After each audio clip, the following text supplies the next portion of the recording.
Wolves TV Matchday Live, powered by Blythe Group.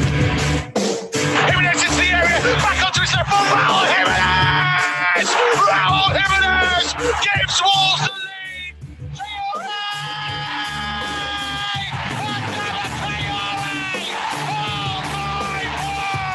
Neves brings it down on the volley. Oh, you must be kidding me! Ruben Neves has just struck a sensational goal. Close it all, that's unbelievable. João Moutinho has whipped it into the far top corner. Can you believe this? Matchday Live on Wolves TV, powered by Blythe Group. Listen for free online at wolves.co.uk or on the move anywhere in the world via the Wolves app. A very good evening. Welcome to the home of football. This is Matchday Live Extra from Wolves TV. I'm Mikey Burrows. Alongside me, as ever, is the Hall of Famer Andy Thompson, plus the future Hall of Famers Carl Ikeme and Chris Iwelumo as well. It is a pretty cold Molineux tonight for the visit of high-flying Southampton, and we have some pretty important team news to get to before we do anything else. Some very special guests coming up on our build-up tonight. But the big team news from here at Molineux is that for the first time since September 2017, there is no Conor Coady in a Wolves League lineup.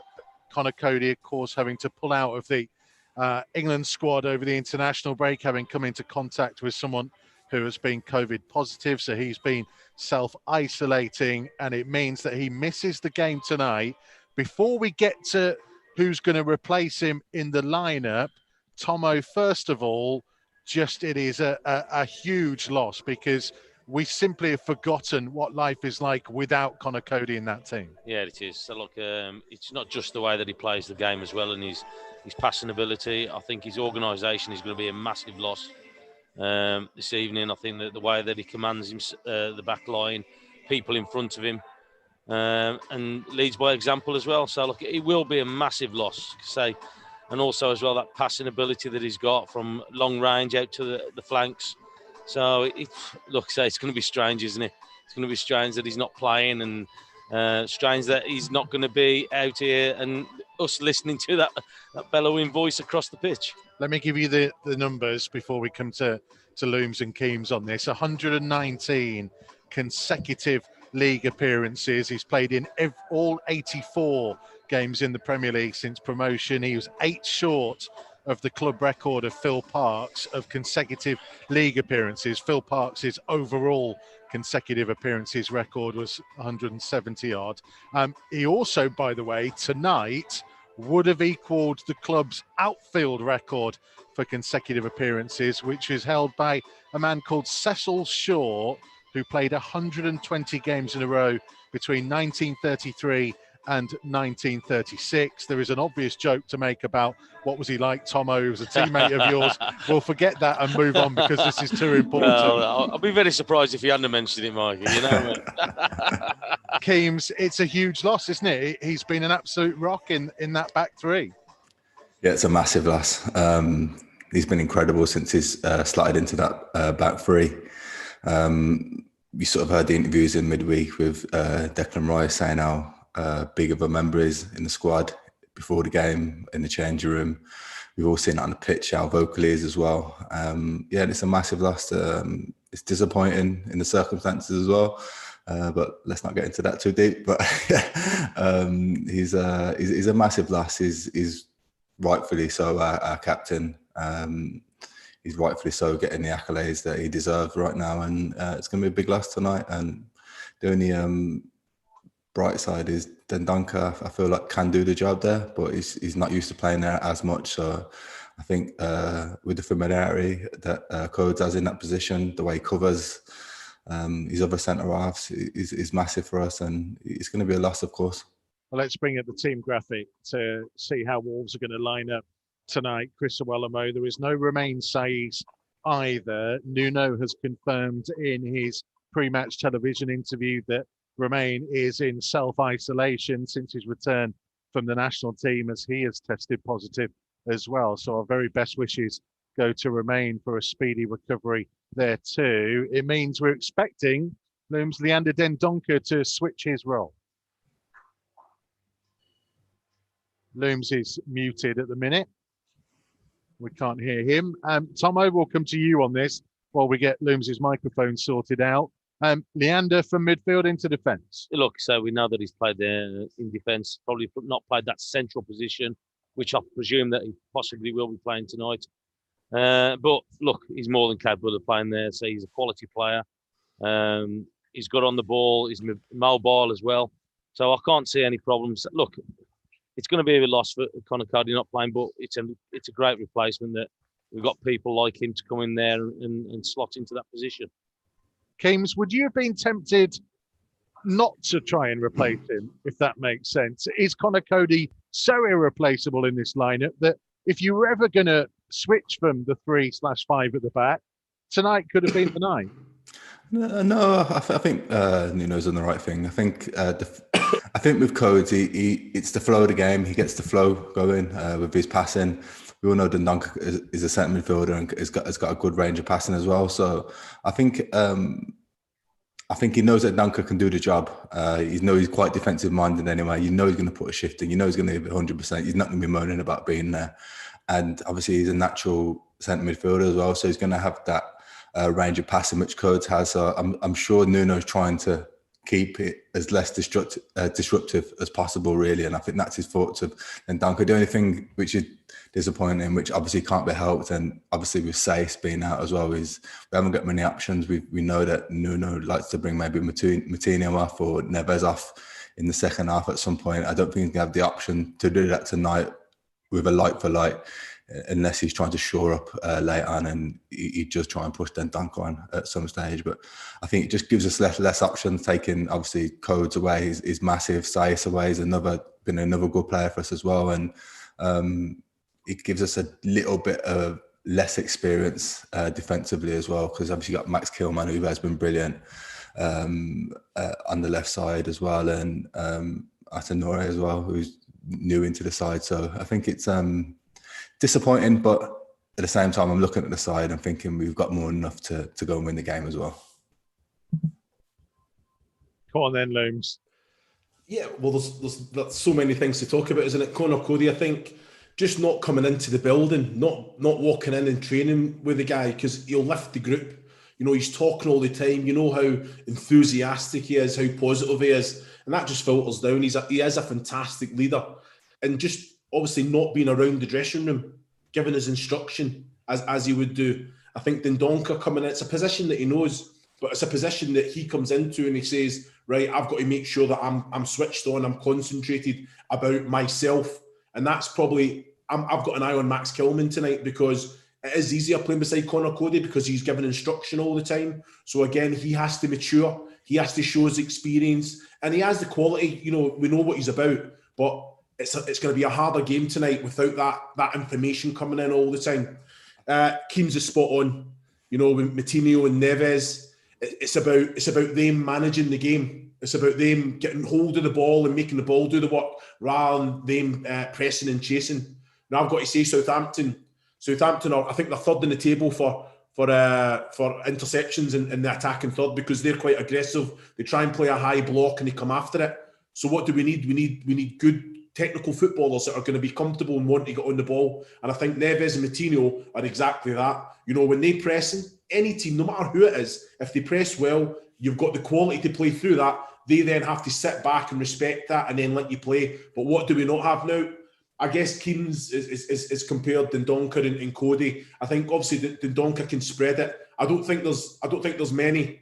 I think probably Neves and Cody are probably the two that can find those passes and spray it about the way that they can do. And that is a massive, massive loss, because for one, if you're the opposition team, you don't really come and press, because if you can't get close enough, Codes can hurt you.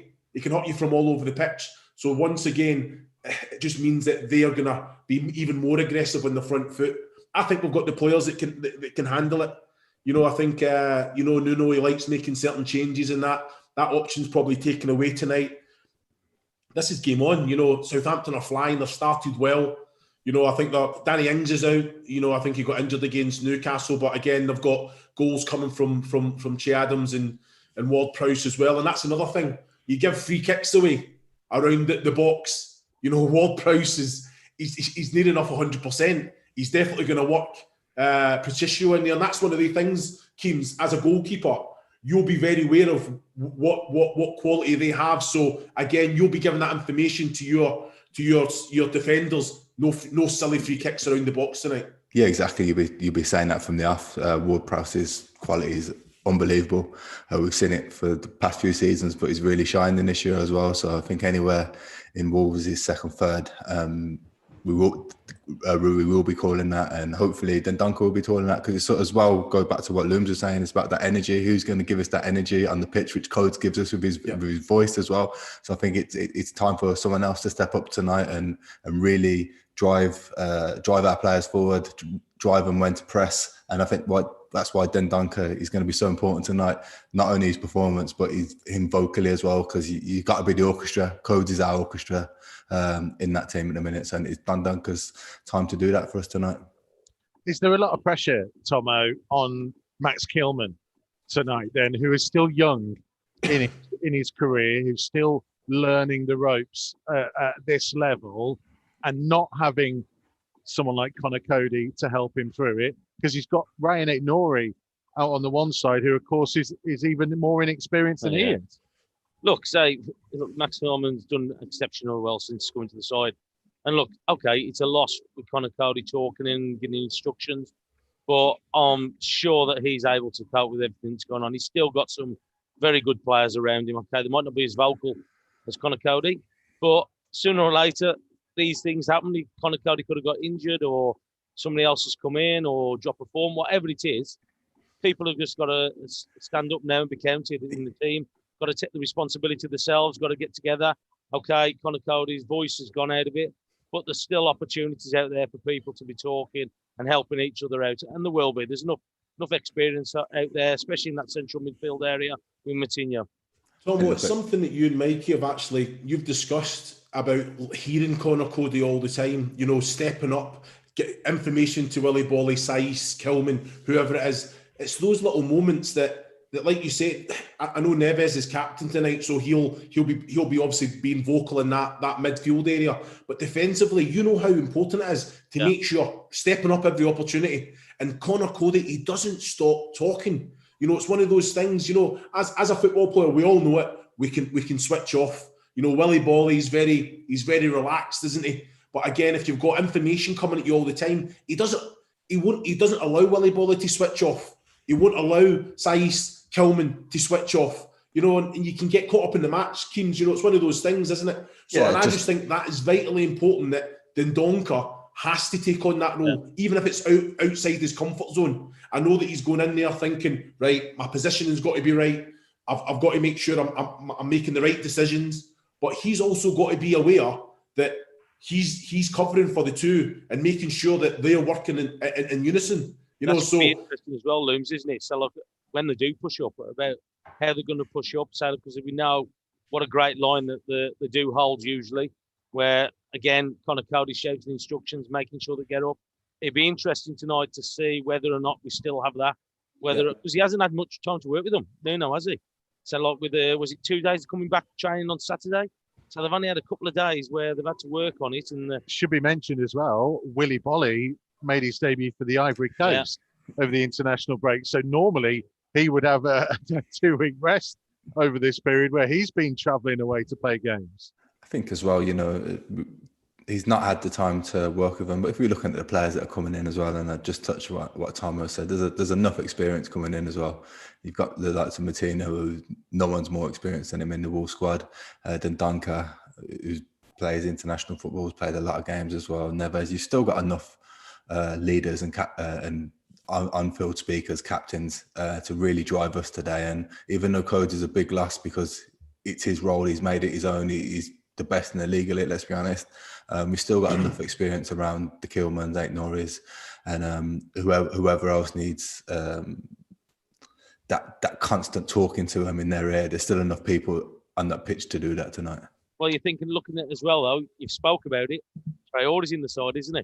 So he's coming as now, Salah's got, there's rumours about him. Now he's got a lot to prove now. Let's pause that and come back to it, because I do want to talk about Adama Traore, but we're going to focus on the opponent for a couple of minutes here on Matchday Live Extra from Wolves TV. Delighted to say that we have been joined by a Southampton legend, Francis Benali. Francis, welcome to Matchday Live Extra. Thank you for joining us. It's a pleasure. Thank you. Southampton have had a great start to the season. I know that they were temporarily top of the Premier League after the last game. Are they legitimately seen even down there as potential challengers this year? Is this what's coming from the South Coast? As much as I would love to say yes, I don't think we expect to stay there for too long, guys. To be honest, it was wonderful to see the team top the table for albeit a matter of hours, but listen, it's great to see them up and around that end of the table. Naturally, you set your expectations and your targets as high as possible, but I think realistically, we realise we're not going to maintain that throughout the course of the season when some of the other sides get into their form and run, and we're still under 10 games into the season, aren't we? So still quite early stages, but hey, I'm not knocking it. I'd much rather see the side that end of the table down near the bottom. What's been the secret to their success and I guess turnaround, because it's only about a year or so since that infamous night against Leicester? Yeah, I guess that's an obvious, marking in the sand for the club and a reference that everyone goes back to. And you're right. I think ever since that point, it was a situation where things could have either got worse. The club could have parted ways with Ralph Hasenhüttl at the time, like many other Premier League clubs probably would have done at that stage. So it's great to see his efforts, his work, the players, staff, everyone at the club turn things around like they have done, because that was a huge low for the football club's history. So to bounce back like they have done is incredible. That comes with a lot of hard work, as we know, but the form, not just individually, that a lot of the players are in, especially since the restart at the back end of last season, that the form they've been in, but also collectively as well. You're just seeing that confidence ooze throughout the side now. Francis, do you not think it says a lot about Southampton for the very fact that they never let Ralph Hasenhüttl go after that, because they see the good work that he's doing? Southampton, you're up there in certain charts, interceptions, you play the high press, you do it successfully, you've got goals coming from all over the pitch. So the brand of football's right as well, but Southampton's always been a selling club. So it's about making sure that you keep hold of these players that can potentially go on and do better. Exactly, Chris. Yeah, I've been there as a player in my time, albeit a long time ago, where you'd see top talent leaving the club, and that was a frustration. But realistically, that's been Southampton amongst many other clubs in that sort of position, and it's been a formula that's worked very well. The recruitment over the years has been very good. Players they've signed, look at the talent they've signed. To Liverpool alone, I mean, it's probably hundreds of millions that they've had in transfer fees. So, but that recruitment probably has just hit a blip, I'd say, at some point. Some of the players coming in, there's been players like Carrillo that didn't work out. Wesley Hoot didn't particularly work out well, and it's getting back on track in that sense. But Ralph certainly seems to have, by staying at the club showing faith in him. I know sort of with the work that he's put in, especially when we had the lockdown, when there was no football at all, he went almost right back to a blueprint where he was doing this formula, this handbook, that he wants a style of football throughout the football club. And I know we all talk about academies playing the same sort of style as the first team, but there's a real program that has been drawn up by Ralph and his team to sort of follow from youngsters coming out of the academy right through to training and then stepping into the first team. So hopefully we'll see those rewards, but certainly things are going great for them at the moment. Jumping from with a bit of more boring stuff, but it's interesting for me. Alex McCarthy, he seems to have nailed that first team, first choice spot now. Do you see any maturity in him over the past season or two? Yeah, but guys, listen, you know what it's like when competition is always healthy in a squad, isn't it? And you look at the goalkeeping department with Fraser Forster coming back to the club again now. You've got Fraser Forster, Alex McCarthy, and Angus Gunn, who's out on loan at Stoke. But that's incredible competition for one place, as we know. So that keeps the players themselves on their toes. I know Angus has gone out on loan at the moment, but he's still technically a Southampton player. But Alex has come into the side, and you're right. There's a sort of a maturity, I think, and a belief and a confidence that comes from not just winning games, but especially as a keeper and a defender, that keeping clean sheets just almost really builds upon that, doesn't it? So, yeah, he's made some important saves in important stages of games, and good goalkeepers do that. And I just feel there's a belief, not just in like somebody like Alex at the moment, but throughout the side. Hearing Oriol Romeu, who signed a new 2.5-year deal contract this week, going out and saying that, whoever Southampton play at the moment, they believe they're going to go out and get a result against. And that just shows the form and results that they're getting. Yeah, just with Danny Ings being out the side as well, do you think Che Adams is going to be able to step up and replace him, or do you think he's going to find it difficult? Well, I think that turnaround for Che was the wonderful goal he scored against Manchester City last season, wasn't it? And, ever since then, he's almost just found that belief and confidence. My heart went out to him. He seemed to be struggling along for so long. And then all of a sudden, he really seems to have clicked that belief. The goals are coming for him personally. That relationship and connection that he worked out and was developing with Danny Ings was really starting to look impressive. But having said that, Theo Walcott, probably like he will do this evening, slotting in alongside Che Adams as a strike partnership, seemed to work very well against Newcastle in the last game, where Che obviously scored in as well. So he's almost like got to step up to the plate now in the absence of Danny, and that's not just him, but the other players as well. Mentioned Theo Walcott. He made his debut for Southampton against Wolves as a 16-year-old. He did, 15 years ago. I was at the game. I watched it. Really? I was going to say, Tom, I was definitely not playing in that game. I was not playing. I watched the game, though. I mean, it's quite scary when you think of Theo being a senior player in the dressing room now, because we all picture him as a youngster, don't we? Yeah, it's enough to make you feel old, isn't it? Is it true though, Franny, that you never played against Wolves in your career? Do you know what? As in a Saints shirt, I didn't, but I have actually played at Molineux when I had a 3-month loan spell, and on quite a rival, I believe, and I learned the connection pretty quick while I was there. But I had 3 months on loan at Nottingham Forest, so we had a pretty feisty encounter, I think, at Molineux one day in a game, and it was a great atmosphere, wonderful place to play. But as memory serves it, I don't think I've played competitively for Southampton against Wolves, although we had some big connections. We had Tim Flowers, John Burridge. At the Saints over the years, so some real characters and a connection with the Saints and between Wolves as well. Thank you so much for your time. Congratulations on your MBE as well, by the way. We've all seen some of the excellent work you've been doing, and I hope, because I'm sure I heard you on the radio a couple of weeks back that you've not been too well. No, I'm fine, other than I ruptured a disc during lockdown about 5 months ago, and it means for somebody that was pretty active, literally having to do nothing for months, and that doesn't sit too well physically and mentally with me. I want to be out doing stuff, so it's been a bit of a frustrating time personally, but at least it gets me out doing a few chores around the house with the wife. Well, apart from tonight, hopefully you can sit comfortably and watch Southampton this season. Thank you very much, Francis Benali. Great to have you with us. Pleasure, guys. Take care of yourselves. Francis Benali on Matchday Live Extra. Some fascinating insight into tonight's opponents. Right, let's pick up our conversation on Adama Traore, Chris Iwelumo, who comes in for Pedro Neto tonight. Are you surprised by that change?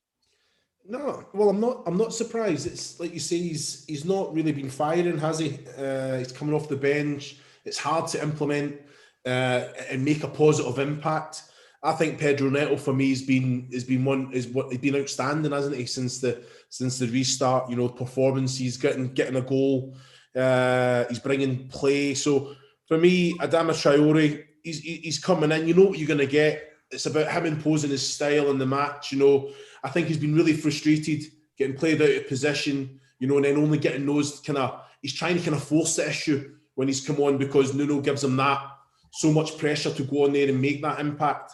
But no, I don't. You know what? We have a squad depth with great quality, and we could see changes, and we've had there's been some forced changes this evening. But for me, Adama Traore, there's no question mark over that, Mikey. His 100th Wolves appearance tonight, Carl Ikeme. He and Raúl Jiménez were a key part of the turnaround in the game away at Southampton last season. Do you think that might have played a part in Nuno's thinking? No, I don't think so. I think we're all, I'm sitting here and I think we're all probably thinking the same, that we're all kind of licking our lips. It's kind of, he's come back, isn't he? We know he played a massive part in Wolves last season, played a bit part in the start of the season. I think it's time to get him up and running. I don't know if he had a shoulder problem towards the end of the season. I don't know if that's imposed on his thinking to get him back into the squad. But I remember Looms touching on it earlier with Southampton's high press. Leicester pressed us high at times, and when you've got Traore's pace up top, people think twice about pressing you too much. And if we can get past that press with Moutinho and Neves and get the ball into Traore, Southampton in trouble straight away. So I think that might be in Nuno's thinking, because I think against the Leicester game, it's crying out for Adama to be on, especially with them sort of presses. As soon as you beat it, you're out. And if you've got Traore one-on-one with a winger, or be able to get in the half turn at the halfway line, you're in big trouble. And I'm happy, and it's a welcome back for me, because I really want to see him get up to speed now. Because when he does get up to speed, he is one of the first. He is one of the first members on the team sheet, along with obviously a few others. When you look at the squad, when you look at the individuals that we've got, you look at the front five. If you've got Moutinho and Neves sitting, it's so important that we start well. You know, we all kind of made assumptions before the Palace game. We got in Palace's face. We got on the front foot. We took the football to them. You know, we can't sit back and allow Southampton to get on the ball and dictate it. And I just feel that we've got the back three protected with Moutinho and Neves, and we can allow the likes of Pedence and Traore and Jimenez to stretch it, and obviously Aït-Nouri to go up and support, and Semedo. So it's so important that we do get the ball down and we play the way that we can play, and then basically put Southampton on the back foot. Because if we just sit there, I don't think it's a night to play counter-attack football. And I know it's something that we do very well, because I just think Southampton, they set those little traps. So if we can get on the front foot, play in the middle third, the attacking third, put them on the back foot, I think that'll suit us more tonight. And obviously when we are on top, it's so important that we're hitting the back of the net when we are. About quarter of an hour to go until kick-off tonight. Let's bring in our star guests this evening, because we like to keep up to date with what former Wolves are getting up to in their careers, and two former Wolves players who are doing an incredible job out in America, Neil Collins and Kevin Foley. Great to have you with us, boys. Foles, it's been too long since we've seen you on this. We miss you. I know that you've been going over there to do a great job with Neil. Neil, I'll come to you first, though, because congratulations on all your success at the minute. Well, thanks. It's great to see some of you guys' faces. It's been a long time. It's been great. I'm enjoying it. And a lot of people have asked me if I miss playing, and I think it tells you all when I say I don't miss it at all. I enjoy coaching, I think, even more than I did playing, because I get to shout at people even more, you know. So it's great. But you can't enjoy it that much with Foles next year, surely. Stress him out. You know what they say about a good assistant is someone that compliments you, and the biggest thing I say about Foles is he's such a likeable guy. So I mean, that's why I bring him in, because you know he's someone that the players can relate to, and he's just a very calm person. So as I say, good compliment to myself. Nearly, it was something that, obviously playing with you, you're a very likeable guy as well, and it was but I know you can get quite aggressive and I like how everyone's laughing sometimes, but playing with you, I've been involved with the Scotland squads with you as well, and you are just one of those loud characters. You were always going to be a manager. It was never in doubt. Was that something when you were playing that you were very aware of? That's the path that I'm going to take. Yeah, 100%. I think I love playing, love football, but I think I was always kind of a frustrated coach. I can really relate now to some of the managers I played with and understand how difficult the job was. But I was always looking to pick up ideas. Obviously we were all very fortunate to play under Mick, who I think we all agree was excellent to play for. So you pick up positive things from him, but you also pick up negative things from other people that you play under and things that you think you would try and do differently. So that's always my focus. And got my licenses early and got myself in the position to take the opportunity when it came along. So is Foles the TC of this relationship? Oh. Have you got a clipboard, Foles? Not yet. I've only just about got a stopwatch, Mikey. How have you been finding it out then, Foles? Yeah, absolutely love it. I've said to a few people, obviously it's been an indifferent year really for everyone. But for us, we've tried to have as normal a season as possible. It was really condensed. And, in the end, it was a dream season, really. Obviously, we didn't get to play the grand final. We won the Eastern Conference, which was a bit of a dampener. But when we look back at it, Neil can be really proud. I can be really proud of the season we've had, the hard work we put in. And it's just a great start for me personally. And I know coaching, speaking to a lot of people, it's like playing, isn't it? Like there's a lot of ups, but there's a lot of downs as well. And obviously we've started this year really well. And I'm still waiting for a lot more tests to come. Because you were obviously working in the Wolves Academy. Some people might not be aware that you were working with actually some quite young players. So what was it like stepping up to work with adults? I think the big difference is, with kids, kids are kids, aren't they? So they're going to do what they want to do at times, even though it's quite a professional environment, obviously being at Wolves Academy. But when you step into a men's team, they've got to that point of their career for a reason. They want to listen, especially the group we have. They want to listen, they want to learn, and they're just so open. And I know it's an old cliche, but it was such a great bunch of lads that we had here that it made my job a lot more easier. And I would just say the biggest difference is players. They're professional. They're there for a reason. It was just great. Oh, has Neely changed any bit on that training pitch, mate? Has he calmed down? He's. I tell you what, teams. He's calmed down, yeah. So he is calmed, but when he gets involved, he gets his boots on. He joins in odd numbers. And if the ball half goes out and you say ball's gone out, you're sort of thinking, I shouldn't say anything here because he's going to lose his rag and he's going to Mick and Peachy moment. And that was a classic moment, Keems. We'll never forget that one. Yeah. But, sorry. No, go on, Liam. No, just on what Foles is saying about the environment and the good bunch of lads. How important is recruitment? It's one of these things that we talk about is like the result. It's a result business. That's the most important thing. Recruitment probably comes second, isn't it? Or am I wrong there? Then the brand of football probably comes third to that, no? Yeah. So thinking and Foles about me on this, we try so much to not focus on the result. Because how do you affect the result? Not by worrying about it, by doing all the things, performing well. If we perform well, we believe that if we perform well, the results will be a byproduct of that. But to your point, very fortunate to obviously play out here with Joe Cole, and he kind of mentioned that you can do all the greatest coaching in the world and you can have the best locker room in the world, but if you don't recruit the right guys and you don't get the right players, it can all be in vain. So, hours spent watching players, it's very difficult to see them in the flesh. But I think you're right. I think the recruitment, and the hardest side of the recruitment is the character side. And I think that's why we try to take, I always look back at my two most enjoyable teams that I played under, and Wolves, with the group of lads we had in Sunderland, and Mick just had a sense, obviously his backroom staff take great credit as well.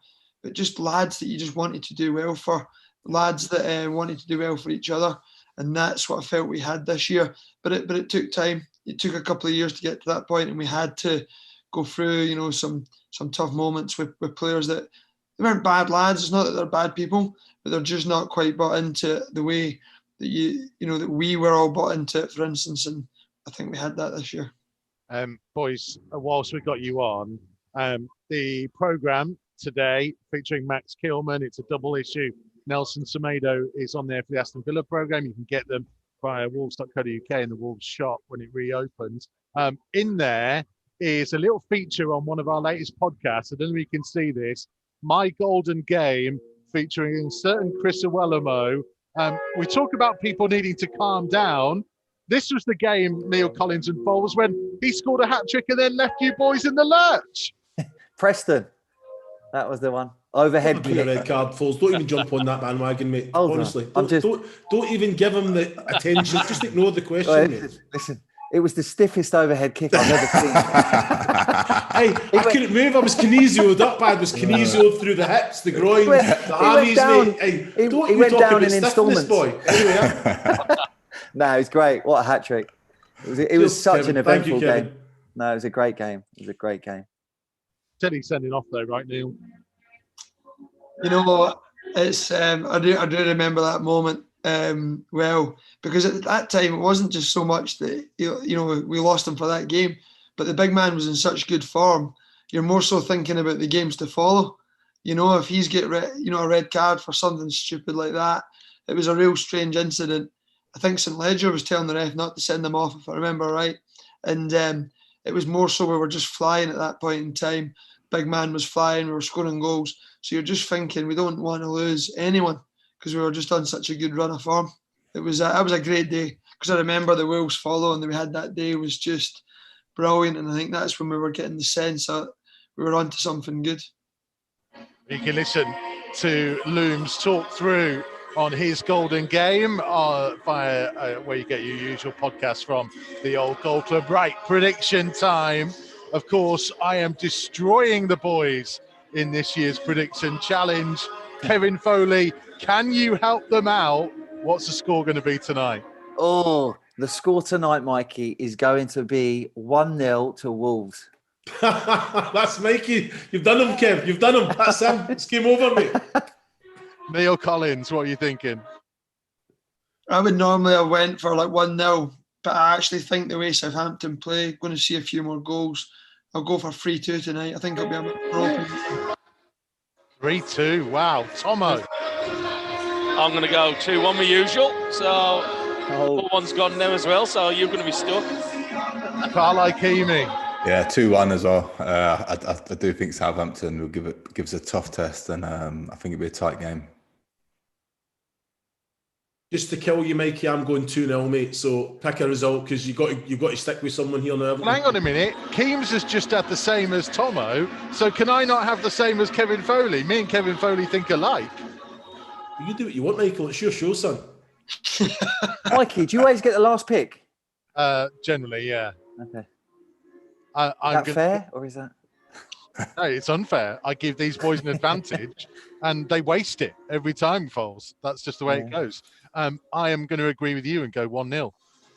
So we will see what happens. Boys, congratulations on your success with Tampa Bay, and hopefully you can stay safe and healthy and have even more success and finally get that conference championship that you were denied this year. Thank you very much for joining us, boys. Speak to you soon. Congrats, boys, man. Guys, good to see you, man. All the best. Great to see you, lads. Keems, Looms, Tomo. Easy, mate. Thanks, boys. Cheers. Neil Collins and Kevin Foley with us here on Matchday Live Extra. We're going to take a short break. We'll be back for the commentary, myself and Tomo. More from Keems and Looms to come at half-time, where we will also debate whether I'm actually allowed that 1-0 prediction challenge. Prediction or not, we'll find out. Hopefully, there could be plenty of goals tonight for Wolves. We'll see what they're like without Connor Cody too. Don't go anywhere. This is Wolves TV, Matchday Live Extra. Matchday Live on Wolves TV, powered by Blythe Group. Listen for free online at wolves.co.uk or on the move anywhere in the world via the Wolves app. Wolves TV, Matchday Live, powered by Blythe Group.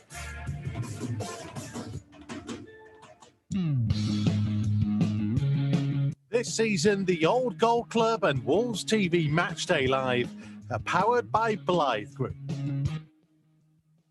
an industry-leading construction company and family-run business since 1982, driving investment and infrastructure across the UK. Blythe Group's mission is to provide an unrivaled service based on innovative, bespoke building solutions and comprehensive customer support. If you're a skilled tradesperson and you want to join the team that powers our team, contact their bases in Wolverhampton, Manchester or Maidenhead via theblythegroup.co.uk. Blythe Group, big enough to deliver, small enough to care. Wolves TV, Matchday Live, powered by Blythe Group. Well, match day 9 of the Premier League season and an opportunity to get back to winning ways after defeat at Leicester before the international break. Wolves face the Southampton side and beaten in 6, including winning 3 in a row, the last of which took them temporarily top of the Premier League for the first time ever. The Saints' record at Molineux, though, is less impressive. The Old Gold are unbeaten in the last 4 meetings, and no side outside of the Big Six have won at Molineux in 22 games. Nuno's side have also kept 8 clean sheets in the last 11 outings here, with or without fans. There is no place like home. The big team news, though, is that for the first time in 120 league competitive games, there is no Connor Cody in the Wolves lineup. He's played in all 84 of Wolves Premier League matches since promotion, but he is missing this evening. It means Ruben Neves takes the captain's armband. Leander Dendoncker thought to move into defence, with João Moutinho returning in midfield. Adama Traore is in to start for Pedro Neto. Full Wolves lineup: Rui Patricio in goal, Willy Bolly, Leander Dendoncker and Max Kilman, Nelson Semedo and Ryan Ait-Nouri in the wing-back roles, Ruben Neves and João Moutinho in midfield, Adama Traore, Raul Jimenez and Daniel Pedence, the 3 in the attacking roles. On the Wolves bench tonight, John Ruddy, Kiana Hoover, Marçal, Pedro Neto, Fabio Silva, Vitinha and Owen Otazawi. Southampton with Alex McCarthy in goal, Kyle Walker-Peters, Jan Bednarek, Yannick Vestergaard and Ryan Bertrand are back 4. In midfield 4 are Stuart Armstrong, James Ward-Prowse, Oriol Romeu and Moussa Djenepo, with Theo Walcott and Shea Adams there too up top. On the bench, Fraser Forster, Jack Stevens, Shane Long, Michael Obafemi, Nathan Teller, Ibrahima Diallo and Daniel Unladulu. We are nearly ready to go at Molineux then. Countdown is on. Southampton in their chain strip of all white with a red sash are going to get us underway after they have taken a knee. Wolves in gold shirts with black sleeves, black shorts and gold socks. And we're underway at Molineux on this Monday night on Wolves TV. Andy Thompson alongside me as ever. We're hearing the news today that there is potential for supporters to be back, hopefully relatively soon. COVID and tier restrictions permitting. Yeah, it'd be nice to have people back on it at some capacity. And here comes Theo Walcott early on for Southampton, driving forwards. Adams trying to lift it into the penalty area. Semedo is there to clear the ball. And just as an interesting aside here, it looks like Wolves are playing a back 4, which is something that we potentially suggested could happen in the build-up. We wondered whether it would be the night without Cody to change it. It looks like Kilman's playing on the right with Bolly on the left of the back 2, Neves protecting them, and Dendoncker at the minute, Tomo, is very much in midfield. Yeah, is he playing Bolly more experience Nuri down this left-hand side. Might be possibly because of that. Rather than have Kilner down here in his natural left foot. But we also know that Bolly likes to play on that left-hand side in that 3. But it's an interesting formation, an interesting setup, because it's been a long time since we've seen the back 4 from Wolves. But again, so look, some good players out there.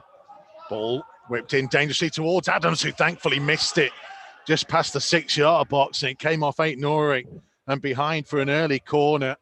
It was whipped in from the left-hand side, and Willie Bolly, I'm not sure entirely knew where Shea Adams was there. Oh, it was a great ball in, wasn't it?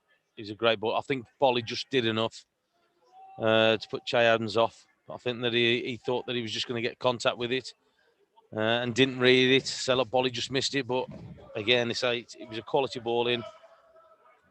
Walcott with a corner, right-footed from the right-hand side in front of the South Bank, playing it short toward Prowse. It'll be lifted in by Armstrong. It's gone all the way through the penalty area. It's come to the far side of the box and lifted back into the danger zone. It needed a very good clearing header by Ruben Neves at the far post to turn it behind for another corner. Yeah, so look, I think it was Nuri. He just went with his wrong foot there just to clear it. When it's come across, he's gone with his left. Well, I was going to say it wasn't the best ball, but say just caught Wolves on the back foot. But great play from Neves. Ruben Neves with the captain's armband tonight, trying to lead by example. Ward Prowse will take the corner, right-footed from the right again. In front of these, the Jack Hayward South Bank. Ball whipped in towards the near post. It's Neves with the header away. Armstrong giving chase. Walker-Peters will collect it inside his own half and go back to the goalkeeper, McCarthy, after Pedence closed down. Yeah, already you've seen the quality what they've got, and then now the threat that they've got as well. They've got pace up front as well. Kilman caught by Adams as he tried to clear. Ball lifted forwards by Ward Prowse towards Walcott. Semedo back in his penalty area, clearing early up to Traore. He uses, trying to find support from Dendoncker, but Gineppo nipped in. Well, 3 or 4 times now. So look, we just got caught on our heels. We've got the ball, and Southampton have just nicked it back. Just need to be a little bit sharper. This is Bednarek in possession. Out to the left-hand side to Bertrand. Be forced back infield on halfway to Romeu. Vestergaard trying a big diagonal in behind Nuri, who gets there first ahead of Walker-Peters. Neves to Moutinho, back to Neves, trying to whip it up early towards Pedence, who had to stretch, but there's a little mistake by Bednarek, and Pedence is bearing down towards the edge of the penalty area, and he's taken out crudely by Oriol Romeu, and Wolves will have a free kick in a very dangerous position. Yeah, it's a great ball from Neves out to Pedence, but straight away he's on the front foot, attacking Southampton. Yeah, so he did well there, did really well. And he was just chopped down, wasn't he? I'm just watching the replay again. Oof, yeah, good position here though. Well, we've talked before about the need for Wolves to midfielders to get on the score sheet. Moutinho hasn't scored for a calendar year. Have to go back to the trip to Bournemouth exactly a year ago. He is placing the ball. Ruben Neves stood to the side. It looks like it will be Moutinho more than anything. Wall is pretty much back level, just in front of the penalty spot, maybe. Just to the left of centre as you look at the north bank. João Moutinho stepping up to strike it, curls it, hits the wall, comes out as far as Semedo, who tries to put it back through. It's saved, it's parried down. Dendoncker follows up, and somehow McCarthy has got something on it to tip it over. Yeah. 2 really good opportunities. Semedo's strike went through the bodies. McCarthy did well to throw himself down to his left-hand side, and Dendoncker following up. Just couldn't beat the shoulder of McCarthy. Yeah, 2 good saves from McCarthy. McCarthy should say. So look, it's just looking at that. Great strike by Semedo. Well followed up by Dendoncker. Yeah, it's just hit him on the shoulder. Just spread himself. Moutinho with the corner, right-footed from the left-hand side. Nuri has come short. It's played to him, back to Moutinho, who whips in first time, hanging towards the far post. It was nodded down by Kilman, but no real power behind the effort, and comfortably saved again by Alex McCarthy. Good ball in from Moutinho. Just couldn't get any pair. He's probably just leaning back a little bit. Kilman. Moutinho heading it back into his own half, and it's awkward for Bolly to deal with. Adams at his back. Neves having to head the ball back towards Kilman. Patricio will put his foot through it. He's up to his 99th Wolves appearance tonight as Jimenez barges into Bednarek and gives away a free kick. 6.5 minutes played at Molineux, and if you have tuned in late and you are watching on TV wherever you are around the world with us as your sound, your eyes did not deceive you. Wolverhampton Wanderers are playing a back four.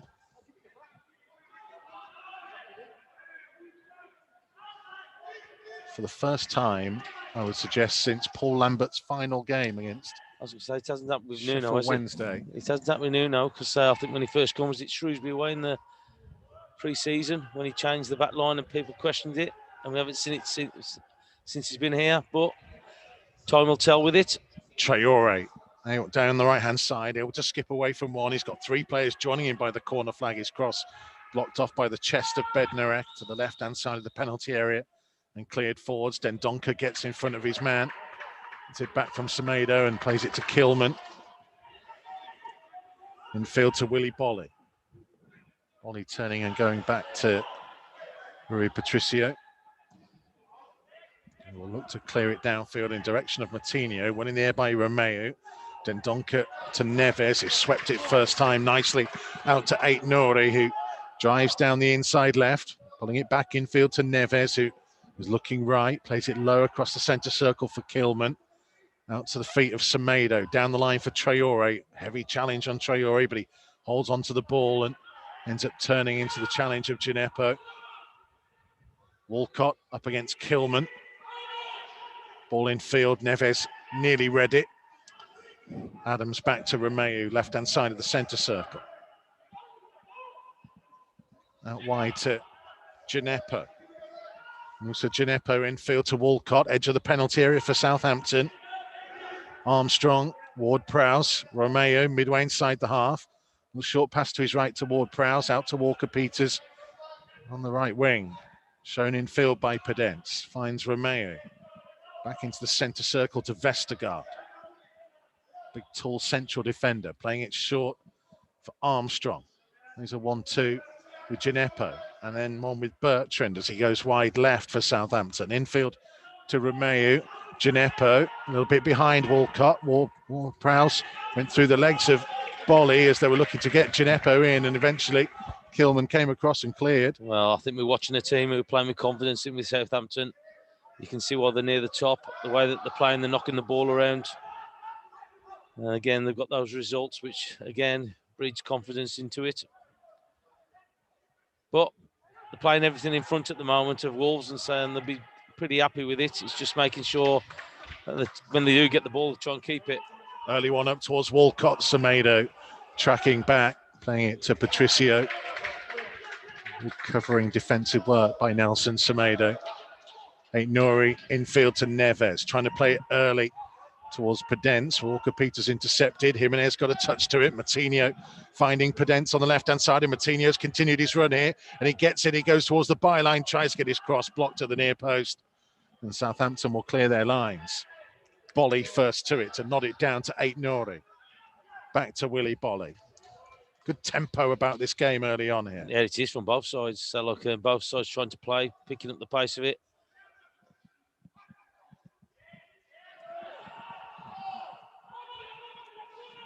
Southampton have possession back though. Gineppo just short of halfway, infield to Ward-Prowse.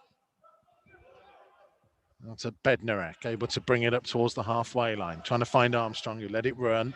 Aït-Nouri won it back. Neves towards the centre circle. Finding the feet of Semedo on halfway.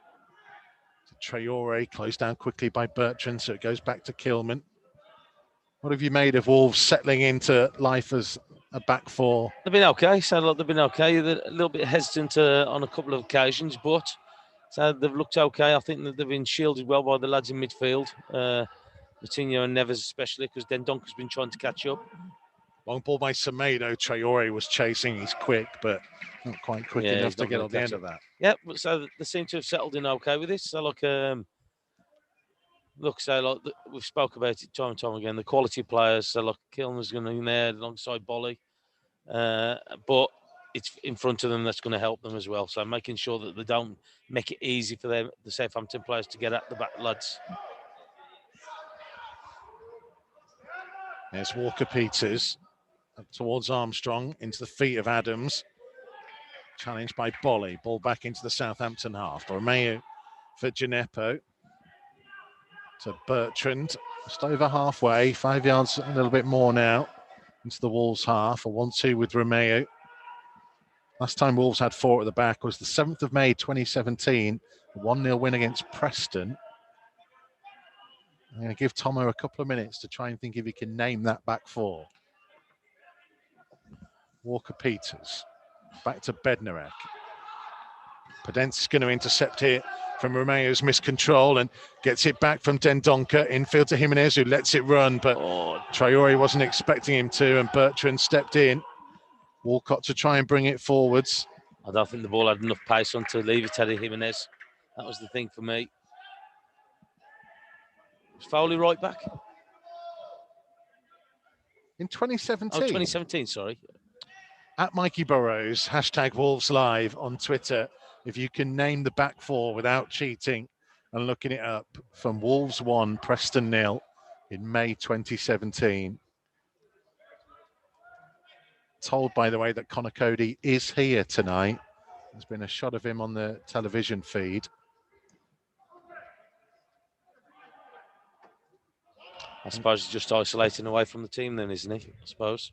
Well, I think the isolation period may have been maybe up now. It's just that training. Yeah, he hasn't trained. We've played 13 minutes of the game so far tonight. I'm going to give you one of them. Connor Cody was part of the back 4 in that game. He's playing right back, was he? Yeah. Can you name the other 3? Here comes Semedo. Cleared away by Bertrand. Just rather hoofed into the Wolves half. Kilman nodding it down. Neves hooking it back towards the halfway line. Romeo forwards. Danny Bart. You cheating? Danny Bart was one. You I'm not cheating. I obviously have to look it up. You're just looking at your screen. Yeah, okay. I'll come back to it, Tomo. I'll let you know. I'll let you know when we want your guesses. Okay. I've got 2 of them. Otherwise, you're just shouting out random Wolves players' names. I've just got 2 of them. Well, I gave you one. Yeah. Bertrand with a throw. Gets it back from Gineppo, midway inside the Wolves half. It'll be Gineppo to try and drive it infield. Adams finding Armstrong. Armstrong thought about a shot maybe, instead laying it in towards Walcott in the penalty area. Good save by Patricio, who grabs the ball at the second attempt. Might have been a suspicion of offside on the initial pass towards Theo Walcott, but they played on and Patricio wasn't to know that, and it was an important save. Yeah, just having a look at it again. No, he's onside. No, he's onside, yeah. But good position from Patricio, good starting position. Didn't leave him much to hit. And he didn't really catch all of it anyway, Walcott. But just need to be careful of little diagonal runs from him. Kilman had tracked him and therefore played him onside. There's Adama Traore for Wolves. Loses his footing.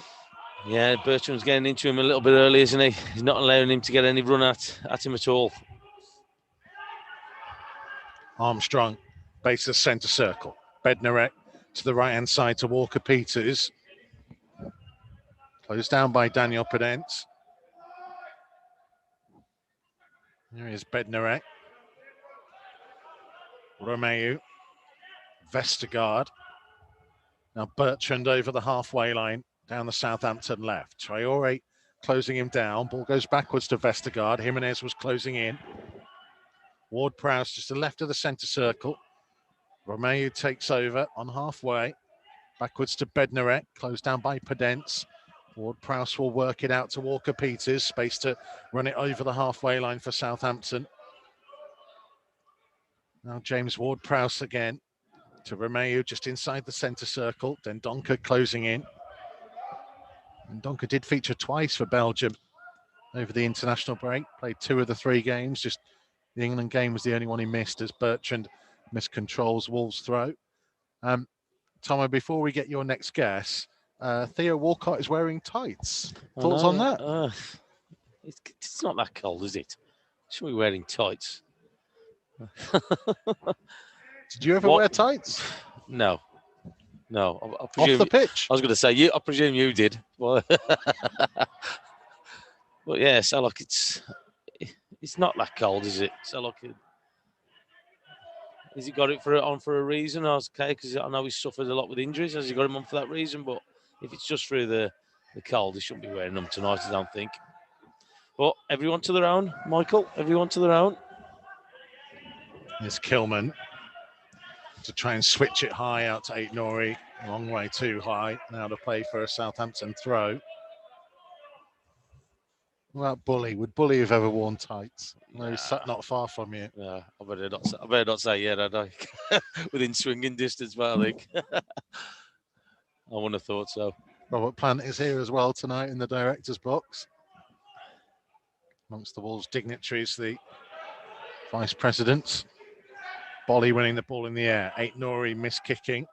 Armstrong getting there. Walker-Peters back into his own half. Bednarek. Romeu back to Bednarek. Pedence trying to close in. Romeu finding Walker-Peters. To Armstrong over the halfway line, turning, and Ruben Neves stepping in. Aït-Nouri lost his footing, kept the ball in, but hooked it straight toward Prowse, who finds Gineppo midway inside the half. Traoré in strongly, but Andre Marinez happy with it. Jimenez and Vestergaard both lost their footing. Jimenez jumping up and giving chase as Bednarek came across to cover Semedo with a foot in. It's out of play for a Southampton throw, and this game is being played at such a speed, it's unreal. Well, it is. So like you just watch everybody's getting a touch on everything, like the ball's going everywhere, like the contesting for everything. It's just unlucky there, wasn't it, Jimenez? Just went to ground a little bit. 18 and a half minutes played at Molineux. Wolves 0, Southampton 0. Neves heading the ball over the halfway line. Pedence couldn't quite get there. Neves battling for it. Semedo will get to the loose ball. Backwards to Kilman. Neves to Kilman again. Under pressure from Adams. Back to Patricio. Let it run across his 6-yard box and then cleared it forwards. It's going to bounce all the way through to Bednarek. Finds Vestergaard, and not seen an awful lot of Raul Jimenez in the opening 20 minutes. No, we haven't. So look, Pedence has had a couple of touches. We haven't seen that much of Traoré for me. I think Bertram's done a good job on him so far. Again, getting really tight to him, but I'd just like him to have a little bit of movement when the ball's coming to him, just to get away from him. Southampton dominating the possession so far, 62-38 in their favour. Semedo trying to win it back. Neves does. Finds Moutinho midway inside Southampton half. Back to Neves, who sweeps it wide left for Aït-Nouri.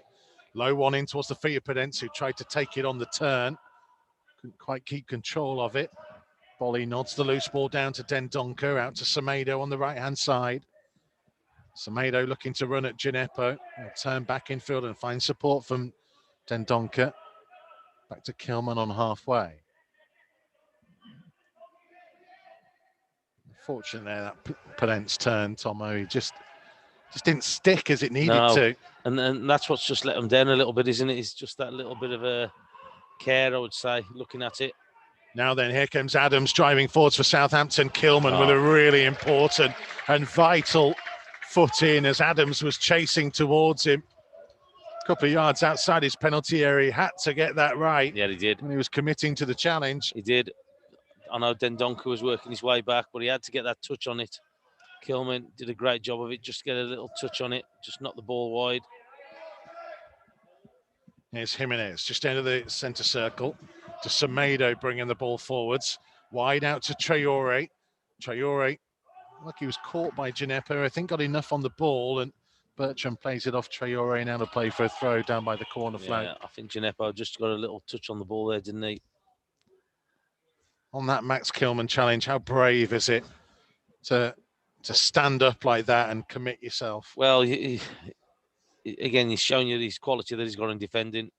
He saw the player coming at him. He knew he had to take a stance on it before he got into the penalty area. And he timed it to perfection, didn't he? So, look, he just got that little bit of a toe to it and was able just to win the ball. But that's what you've got to do as a defender. And again, we've seen it many times with his ball play, but we see he's defending there from a quality. Aït-Nouri for Wolves. Midway, just short of midway inside the Southampton half. Back to Willy Bolly. Bolly to Kilman. Midway inside the Wolves half this time. To Rui Patricio. Cleared it downfield. Walker-Peters had enough time to control on the chest and play it back to Bednarek. Now Vestergaard. Next time the ball goes out, Tomo, we're going to get your next guess. I'm struggling with this on one. The back four. I'm struggling with it. There's Ward-Prowse out to Walker-Peters on the right-hand side on halfway. Back to Bednarek. Chased by Jimenez. It goes to McCarthy. Vestergaard to Bednarek. Southampton happy to play it out from the back as Romeo finds Walker-Peters. Well played. Dendoncker thought he'd won it. Walker-Peters nicked it back and ends up drawing a free kick. He was unlucky there, wasn't he? So, look, he's tracked him all the way back. Dendoncker, he thought he'd won it and he just fell for Peters again and it's Walker-Peters. He's just unlucky there. It just shows you how quick he is, Dendoncker, to recover the way he does. And the way that he got back. To remind you that it's Black Friday week as we head towards festive season. There's plenty of deals online at shop.wolves.co.uk. Just in case Tomo wants to buy me anything. Ward-Prowse with a free kick delivery towards Vestergaard, who nodded it back through the danger zone. Semedo got a touch to it. Southampton are appealing. They thought there was an arm in there.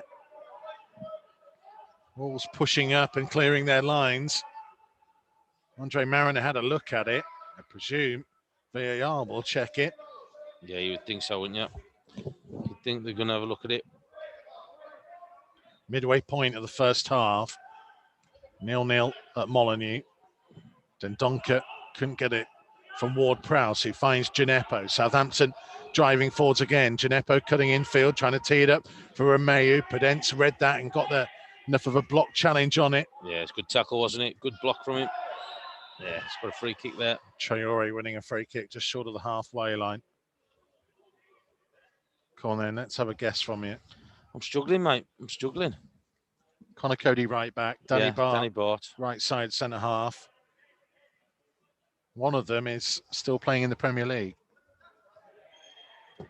Now then, that ball did bounce up and go towards the arm of Semedo, but his arm was right by his body. Not going to have a Max Kilman situation. I've got one. Matt Doherty, did he play left back? No. Well, it was worth a shout.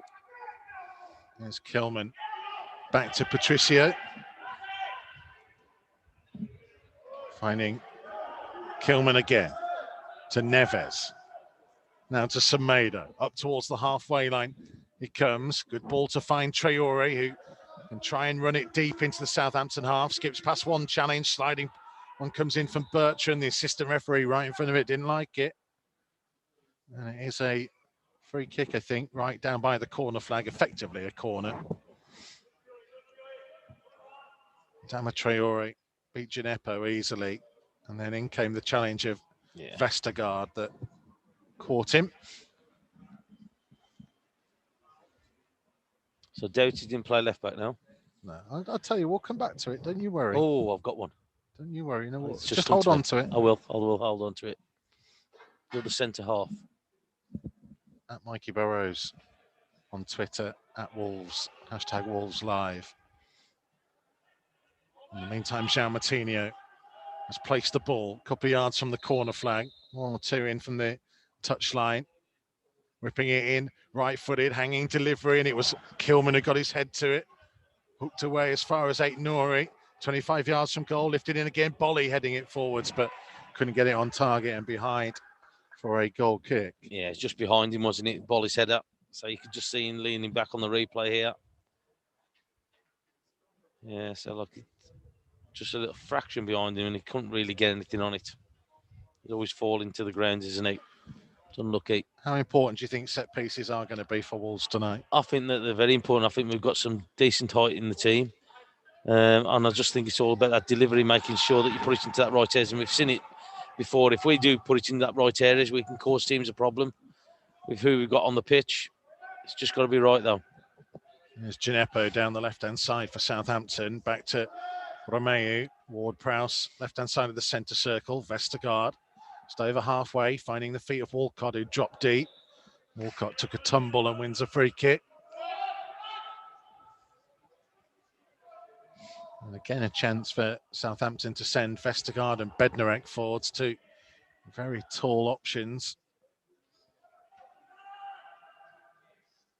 Vestergaard towering over everybody. Yeah, he's a big lad, isn't he?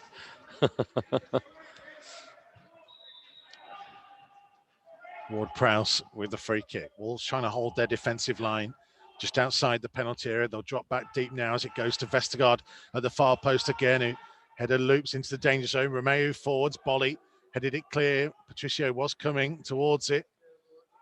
Bolly took no risks. Walker-Peters finding Armstrong on the right-hand side. Wolves trying to reset themselves in their shape as the ball is played backwards to Bednarek, and Wolves can get back into how they're lining up tonight. Yeah, they've done okay defensively at the Wolves. So look, as a back line, and as I touched on before, so you can see the way that Southampton played. Little passes, little triangles that they're creating, just trying to pass the way through the squeeze from Wolves. Walker-Peters down the right-hand side, closed down by Matinho. Armstrong taking over, being forced infield by Aït-Nouri. Ward-Prowse to Vestergaard. Out to the left-hand side, 30 yards from goal for Bertrand. On to Gineppo, left-hand side of the penalty area, managing to lift his cross all the way through the box. There was nobody there for Southampton. Pedence back to Aït-Nouri, who will clear it forwards, but over the top of Jimenez, who'd come short. Yeah, the quality's got. I know, like he's playing it from the back, and there's pressure coming on Kilmer, but he's got to give him a chance, hasn't he? He's got to try and get there and give him half a chance of actually getting something on it. Momentum is with Southampton at the minute. Yeah. Ward-Prowse 1-2 with Romeu, just outside the centre circle. Bertrand. Closed down by Dendoncker, back into his own half to Vestergaard, just into the centre circle now, and closed down by Jimenez, so finding Bednarek, who's closed down by Pedence. It goes back to McCarthy on the edge of the box. Southampton happy enough to play it around with Jimenez and Pedence closing in. Cleared to halfway, Semedo's header forwards. Romeu put it down, but he's been robbed by Adama Traore. And Traore trying to get away from a couple of challenges. He drifts from right to left and then has a go from distance, and McCarthy was backpedaling for a moment or two. He made a comfortable save in the end. Yeah, he was, so but that's better play from him, isn't it? He's actually coming looking for the ball, so look, rather than just staying out there and wait for the service to him. Yeah, his shot not really bothering McCarthy, was it? So look, a little bit far out, didn't really strike it as sweet as he actually wanted to, but at least that's a little bit more positive from him. Nuno is cutting a very frustrated figure. Yeah. Down in front of us on the edge of his technical area. There's a little scream from him there as was unable to work it down the right-hand side. Ward-Prowse back to Vestergaard, midway inside the Southampton half, just about half hour played then. 0-0 at Molineux tonight. Bertrand up towards the halfway line. Wide for Gineppo. Infield to Walcott. Backwards to Bertrand again. Now to Ward-Prowse, left-hand side of the centre circle, looking to play it out to the right to Walker-Peters. Pedence will try and close him down as he looks to cut back infield. Closed down by Matinho. Back to Bednarek on halfway. Under pressure. It goes back to McCarthy again, who's very much a sweeper keeper. Well, they're happy just to play out from the back, aren't they? So they're comfortable on the ball, and that includes the keeper. They're just happy just to play it out from the back there, to pick out the men on the ball. Almost a loose pass that Pedence was very close to winning back. Comes up to Adams, on for the run of Armstrong, who gets a touch to it and puts it wide of the far post. Rui Patricio had started to come and was caught in no man's land, really, as Armstrong stretched out a leg to get there ahead of Max Kilman. And thankfully, his right-footed shot went wide of the far post. Yeah, he's fortunate there, Patricio. Kilman's marshalling him going in there, but he realises he's got to stop because this is the keeper coming. Just fortunate to get away with that. Fortunate to get away with it, not conceding. Get Carl Ikeme's view at half-time. I'm sure Kims will say that Patricio did well to come out and narrow the angle. There's Ryan Aït-Nouri trying to drive deep into the Southampton half. Now trying to cut back in field, has support from Neves to Matinho, 10 yards ahead of him. Matinho turning and playing it to the feet of Traore. Semedo is up on the overlap. Here he is. Nelson Semedo hanging across to the far post. Pedence was trying to climb over Walker-Peters and ended up heading it behind for a goal kick. Yes. Yeah, you want Jimenez there, don't you, rather than Pedence there, but a decent delivery, better play from there. I just think that when we do move that ball a little bit quicker, it causes Southampton a problem. I think that if we labour a little bit, that it's pretty easy for them. Walker-Peters goes down by Aït-Nouri. Armstrong was caught late by Bolly as Adams tries to switch the play up towards Gineppo. Gineppo towards the edge of the area. Now trying to slide it on for Adams in the penalty area, and it needed a big, important block by Willy Bolly to turn it behind for a corner. Yeah, great block from him, wasn't it? But they're starting to look dangerous again, aren't they, Southampton? They're just finding the targets with every pass that they play at the moment. It's the difficulty in switching to a back four where defenders get a little bit more isolated than they used to be. Well, they've got to defend, haven't they? We've seen that with Kilman as well. So they've got to defend, and Bolly's a good defender. And I think that's why Nuno's put faith in them. I think that he realises that he knows he can trust them. Ward-Prowse with the corner, right-footed from the right-hand side. Bolly with the header away. Walker-Peters, a couple of yards ahead of the centre circle, trying to lift it out to Bertrand on the left-hand side. Brings it down on the chest, lifts a cross in that Dendoncker got one touch to. Semedo tried to clear. Vestergaard tried to bring it down, but Neves flicking it clear as far as Pedence, who tries an early one up towards Traore as Wolves trying to hit on the counter-attack. Traore has support from Aït-Nouri.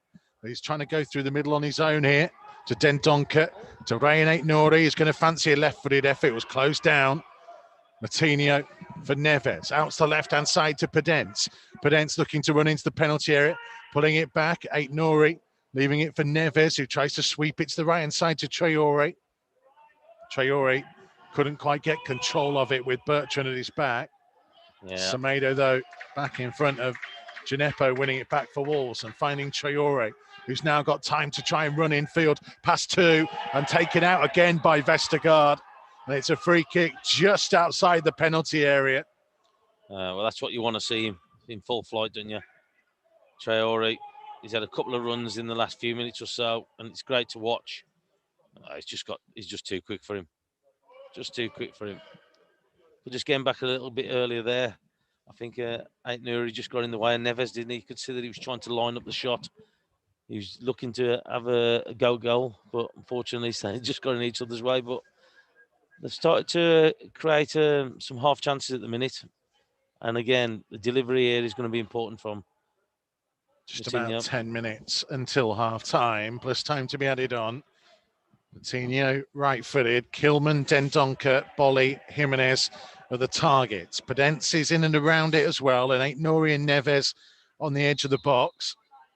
Here comes João Matinho to whip it in. It's Pedence who flicks it at the near post, and McCarthy is there to save and put it behind for a corner. Well, with all the land of the giants in that penalty area, is the smallest man on the pitch who nearly scored with a header. It's the movement, isn't it? It's the movement across the front. Anywhere else is scoring, isn't he? It's just right at the keeper, unfortunately. The least expected target. Yeah. Nearly paid off. It shows us Litland's made a bit of movement in the box. Corner taken short. Aït-Nouri now trying to lift it in left-footed. Headed away from inside the 6-yard box. Walcott hooking it clear. Semedo with time and turning and playing it back to Patricio. Did you ever score a header? 2. Lightning does strike twice. Yeah, Then. young gentleman next to me, just in the direct spot, had a shot, hit the crossbar, come back, scored. Oh, so it hit you and went in? No. Hit the crossbar and come back and I headed it in. And then a second one was down towards the south bank, a header. And that was the end of that. There's Bolly. Aït-Nouri on the halfway line. Back to Willy Bolly. Wolves feels like they've got to grips with it a little bit more in the last couple of minutes. Yeah. Well, they're starting to ask a few more questions, aren't they? Aït-Nouri's starting to look dangerous as well as he runs at Walker Peters there and gets a throw just in the Southampton half. Well, he's starting to look brighter down this left-hand side, and I think that's what he needs to do. He needs to take the game to Southampton, because you just saw him just defending. Walker Peters pushing on this right-hand side a little bit. Armstrong as well. Here's Podence. Just out-muscled by Romeu. Gineppo back to Bednarek. Come back to McCarthy, who's been closed down by Daniel Podence. Kick goes straight to Moutinho. Nods it forwards early to Jimenez, who was crunched out of it by a big tackle by Bednarek. Looking a little bit frustrated, Raul Jimenez. Not really been involved. Yeah, this is the same at Leicester as well, though, wasn't it? So he was getting frustrated. But what he will do, he'll work hard for the team. He'll keep running up there, chasing people down. Got a couple of goals for Mexico in the international break. See, that's going to do no harm either, is it?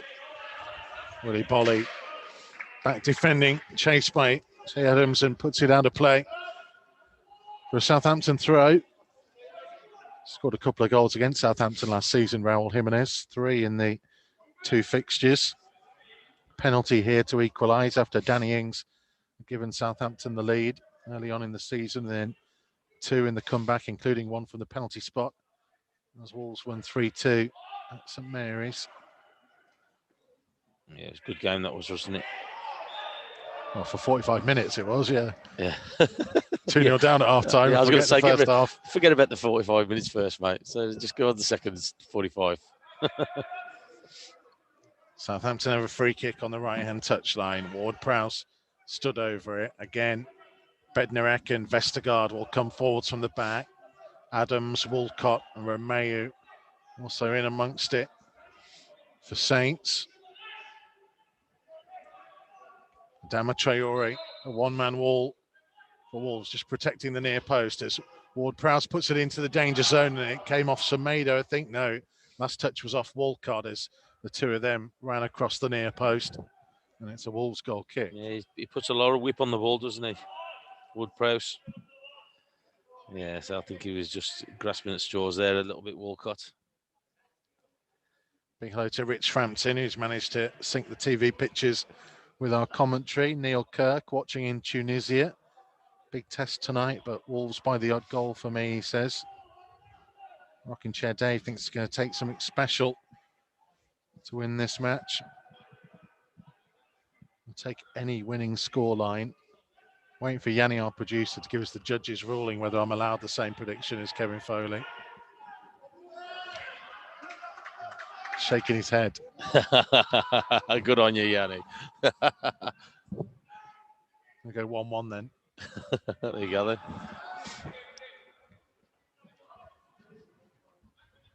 There's Bednarek. Back to McCarthy. Again out of his penalty area, the Southampton keeper. He found Vestergaard. Goes high out to the right-hand side for Walker Peters. Bolly attempting to head it clear. Headed it straight against Stuart Armstrong, who collides in with Aït-Nouri, and Wolves get the free kick. Yeah. I just showed his pace there just to get a toe to the ball. Aït-Nouri. Also, we wait for Patricia to take this kick. What's your next guess on the last time Wolves played a back four? Courtney Hawes. Courtney Hawes did indeed play that day. Get in. Wolves won, Preston 0. So I've got the 2 centre-halves, mate. So look, it's just the left back I'm after now. Barton Hawes, Connor Cody the right back. Yep. And we'll come to you at half time for your next guess. If you think you know, listening at home, at Mikey Burrows, #Wolves Live, who played left back the last time Wolves played a back four. There's Traore. Podence out to the right-hand side to Semedo. 1-2 with Podence as he looks infield. Closed down by Ward-Prowse. There's Ruben Neves for Wolves under pressure from Walcott. Managed to find Moutinho, who will sweep it to the feet of Jimenez on the inside left, cutting infield on his right foot. Tried to help it forwards, but away by Walker-Peters. Ward-Prowse to Walcott. Gineppo to Bertrand. Now Romeo. Midway inside the Southampton half. Able to bring it up towards halfway and looking to knock it over the top for Walcott. Wolves want an offside flag to go up, and it will do eventually. And ball's gone all the way through for a throw on the far side, and they are going to bring it back for the offside. Yeah, it's a silly rule sometimes, isn't it, where he's blatantly offside, where they just leave the flag down. But he put his flag up there as soon as he started running after it. But again, we talk about that line, what they're holding, and that was a decent one from them. Allowing Walcott just to run offside. Patricio stood over the ball. Is it short to Bolly? First time out to the feet of Aït-Nouri. Looking towards Moutinho, who's in an advanced position there. Moutinho trying to play it down the line. Blocked off by Bednarek. Did well with it. Referee and assistant referee looked at each other. Nuno appealed and he gave it Wolves' way. And Ralph Hasenhüttl wasn't very happy. Aït-Nouri with the throw. 2.5 minutes till half time. Daniel Podence's header and Leander Dendonker's follow-up to a save from a Nelson Semedo shot. Wolves' best chances of the half. Armstrong has put one wide. Walcott lost a good save by Patricio. Close in. Both teams will feel like they've had enough to get the breakthrough in this game so far. Yeah. So look, I think that they've done okay, haven't they? So look, Southampton look sharp though. But so look, Wolves have held them at bay at the moment. And again, they have offered something going forward. They haven't really tested McCarthy, but at least they put a little bit of pressure on him. Would you believe Wolves have had more shots in the first half of this game than they did in the entirety against Leicester? Neves was closing in there. I don't think that's a foul. Well, Romeo got there just ahead of him, and there's going to be a yellow card coming for Ruben Neves. I think that's harsh. Well, so I'd see it again, but I know. It's about 10 yards in from the right-hand touchline, midway inside the half. It was played infield as a bit of a 50-50, really. Yeah, there's nothing in it, really, was it? It's fractions you're talking about. Yeah. Now looking at the slow motion, so like you can see, just caught him, but you're just looking at the real-time running, so there wasn't much in it, was there? Always looks worse in slow motion. Yeah.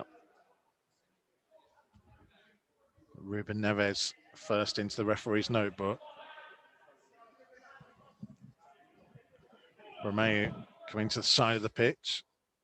Still get his boots fixed, maybe. Cutting the laces by the looks of it. He'll be okay to continue on. Ward-Prowse with ball in hand, waiting to place. Andre Mariner wants Romeo to go off, I think, saying he went to the side, so you go off the pitch. Yeah. Well, he didn't technically go off for treatment. And I think that's what he's asking the question from the fourth official as well.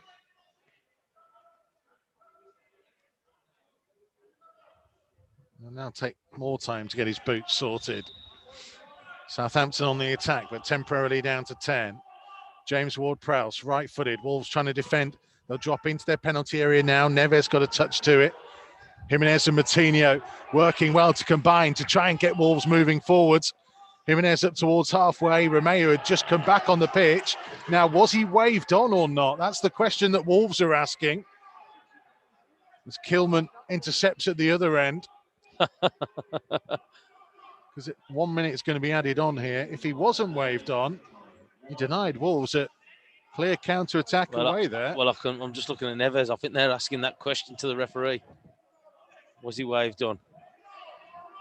Or has he just sprinted on to stop a Wolves attack? Two benches are discussing it, shall we say, between each other, and Jonathan Moss, the fourth official, kind of got out the way. Wolves bench very unhappy at that. As Kilman plays it back to Bolly, right-hand side of his penalty area. Plays it up towards halfway. Vestergaard beats Jimenez in the air. Dendoncker forwards. Jimenez challenging. The ball's going to drop to Semedo. Trying to find Traore. And it's Traore who's penalised this time. And again, the referee is booking, I think, reaching for his pocket. Well, this is a rare one as well, isn't it? Traore getting booked for a foul on somebody else. And question to be raised. Adama Traore, first real challenge he's made, and it was on Gineppo. Vestergaard has swiped at Traore twice and hooked him down when he was running forwards, and hasn't gone into the referee's notebook. I don't know, we keep going on about consistency from referees, but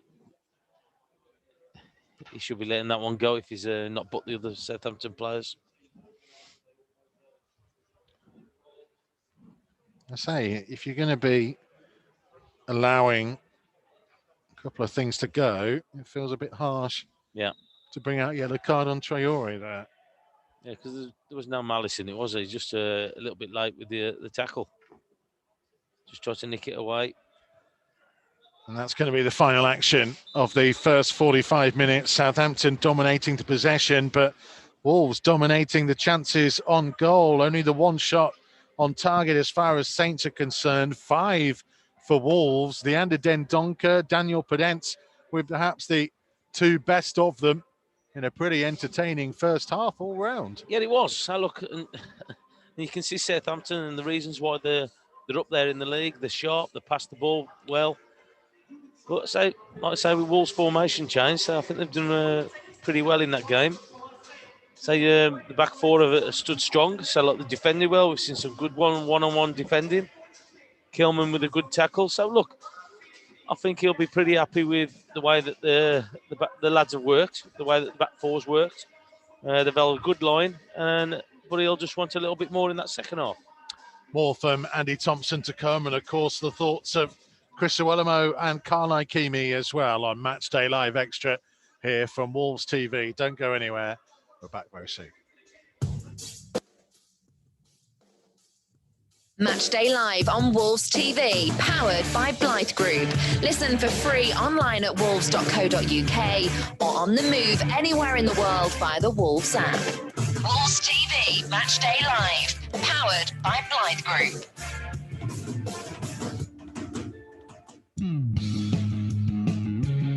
This season, the Old Gold Club and Wolves TV Matchday Live are powered by Blythe Group,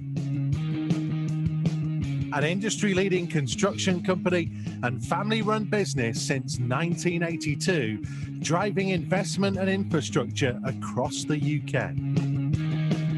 Blythe Group's mission is to provide an unrivaled service based on innovative, bespoke building solutions and comprehensive customer support. If you're a skilled tradesperson and you want to join the team that powers our team, contact their bases in Wolverhampton, Manchester or Maidenhead via theblythegroup.co.uk.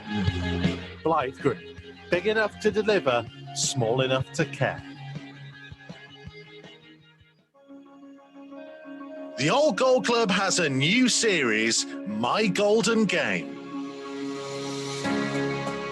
Speaking to former and current players, coaches, managers and fans of the matches that meant the most to them.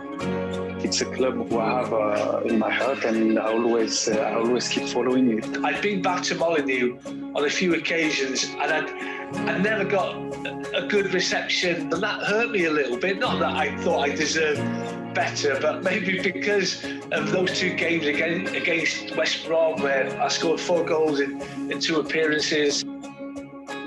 Check out the series so far, featuring the likes of Jodian Lescott, Kevin Doyle, Neil Emblem and Dennis Irwin. I was absolutely delighted when they came in for me, and even more so when after having a tough first 4 or 5 months that we were on a bit of a roll and ended up playing in this fantastic game. Old Gold Club, My Golden Game, powered by Blythe Group, available now.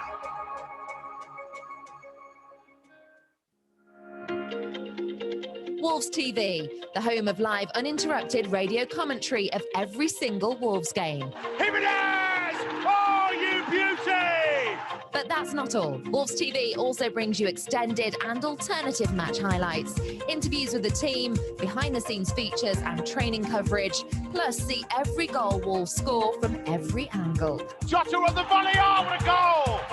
That is simply stunning! So check out Wolves TV online at wolves.co.uk or on the move via the Wolves app.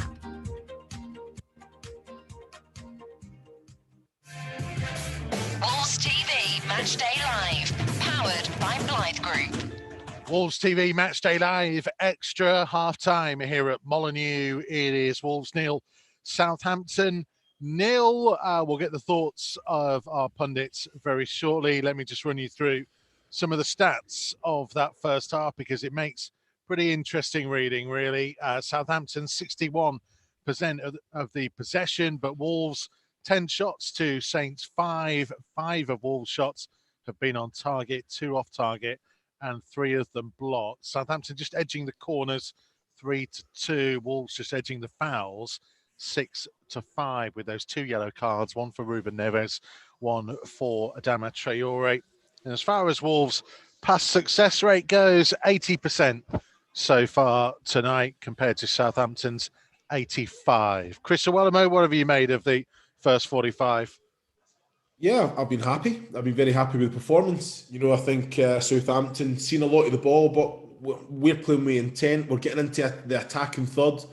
We've had good chances, and that's a disappointing thing. You know, I think Keames was asking Francis about Alex McCarthy. Well, for me, he's made some outstanding saves. You know, the reaction save, I think he could probably catch it from the Podence header. I don't know, Keames, that's just my opinion. I thought it was more of the cameras are here and he's flipped it where he could easily just take it. But I thought against Dendoncker did everything right. He's just seen the space at the near post. He's tried to feel it in there. McCarthy never knew much about it, but he got a good shoulder. You know, he just tried to make himself big, didn't he, Keames? And very lucky that he kind of puts that one over the bar. And that's the difference. You know, I think the Patricio one with Walcott, you know, I think that was a great little ball from Armstrong. Finish. Patricio done his job. Really impressed with it, with the shape. For me, I'm looking at it, I see 4-1, 4-1. You know, I think Neves is getting a lot of the ball. Matinho's getting a lot of the ball. I think Kilman and Bolly as a centre-back pairing is doing really, really well. Splitting every opportunity. You know, I think Aït-Nouri, you know, he's a good footballer.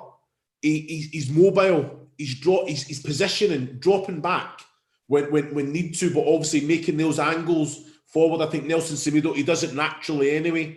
You know, so I quite like the formation. And it just shows you that we have that. We have that versatility all over the place that we can change to that. I think Dendoncker will be disappointed that he's not put us ahead. But I think Nuno's got to be happy with it. You know, I think Traore, when he's got on the ball, he's unplayable. Some of those touches that I'm thinking, why is he hitting the ball so? And he's getting on the end of them. They can't deal with them. And I'm surprised the referee's not brought that yellow card out to a few of those players, because you know what? It should have come out. The one with Neves, it probably is a yellow card, but if he's going to book Neves for that, then some of the challenges on Traore's been shambolic. Carl Ikeme, what have you made of it? Yeah, I think it's been a tight game. I think it's been a good game as well. I know we're not neutral, but from a neutral perspective, I think Southampton are a good side. And I think we've probably had the better chances, in all honesty. The Southampton have played good football at times, but I feel that we look dangerous as well. The formation's fooled all of us, hasn't it? Shows what we know. And we've that long since we played it, that's why. we look comfortable in that formation as well. And I'd like to see us move the ball better at times, especially getting it from the back. I'd like to see us move a little bit quicker. But I totally agree with Chris. I think Traore's looked threatening. I'd like to see Jimenez a little bit more in the game, if any critique. But it's been a tight game, and Southampton are a good side. They're a well-drilled side. They're a good side, and it's going to be a tight one. It's going to be a tight one second half as well. But I do feel comfortable, and I feel like we've got more than enough to go and win the game. Just on what Keames said there, it's so important that Jimenez doesn't drop back. You know, when we do play that formation, if it's 4-1, 4-1, 4-3-3, but it is 4-1, 4-1. he's dropping back and he's actually going into that midfield line, and sometimes he's going a little bit deeper. Now we've all spoke about it, when he's not seeing a lot of the ball, because he's a good player, he wants to get a touch, doesn't he? And he has that quality. So if he is Tomo going to drop into that line, then we need someone then that's going to go and try and stretch the pitch for us. Someone then that's going to. So if I'm. Is that when you look at Neves, the captain, he's got to then be given that information. You've got to stretch the pitch for us. You've got to go deep. You've got to make sure that you're stretching it. Whereas when he's coming deep and collecting it, so many times it's went wide, and then you see him. He's got too much to do to try and get in the box, and that's where we want him. I think as well, just looking for that. Sorry, Tom. Just to carry on from that as well, I think he doesn't need to drop deep today because, especially early on, you could see that Wolves had players at the pitch. I think the formation today is allowing the likes of Moutinho and Dendoncker a bit more freedom as well. So I don't think he really needs to come up. I understand why he does at times, but I just don't think he needs to do it today. Yeah. I feel like we're getting Traore in good areas, Podence is getting in good areas, Aitnoi's getting forward, Semedo's getting forward well.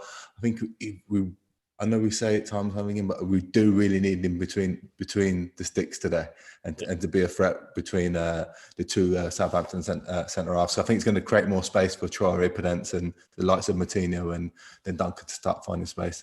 Yeah, he just needs to be on that last man, doesn't he? So he just needs to push up because we've got the three lads in the midfield area. So we just need that link or that connection from the front line, and he just needs to stay out there. Look, we know he's getting frustrated because he hasn't had much of the ball or he hasn't had opportunities to score, but we need him up there because we need to play off him. We need to get in there, but also as well, if he's on that last man and the ball does come in or it breaks for him, he's going to be sharp onto it, I hope, to get an opportunity to score. I don't know whether you boys were listening during the first half, but I set Tomo a challenge. I think I've got another one as well. The last time that Wolves played a back four in a league game, it was a 1-0 win over Preston. Last day of the season, Keames was not involved that day. I think you might have been with us up here. But he's got Connor Cody as the right back, Danny Bart and Courtney Hawes as the centre halves. Go on, Tomo. Douglas? No, Barry didn't arrive. Oh. Duck? No, bad Duck. Wasn't Matt Doherty either. No, I've had that guess. Harry Burgoyne was in goal that day with Andy Lonergan on the bench. I'll read you the bench. Richard Stearman, Dominic Iorfa, George Saville, Lee Evans, Joe Mason and John Daddy Bodvarson. Who played left back? Come on, Keames. Help him out here. I actually can't remember, Yeah, that's really bad. No idea.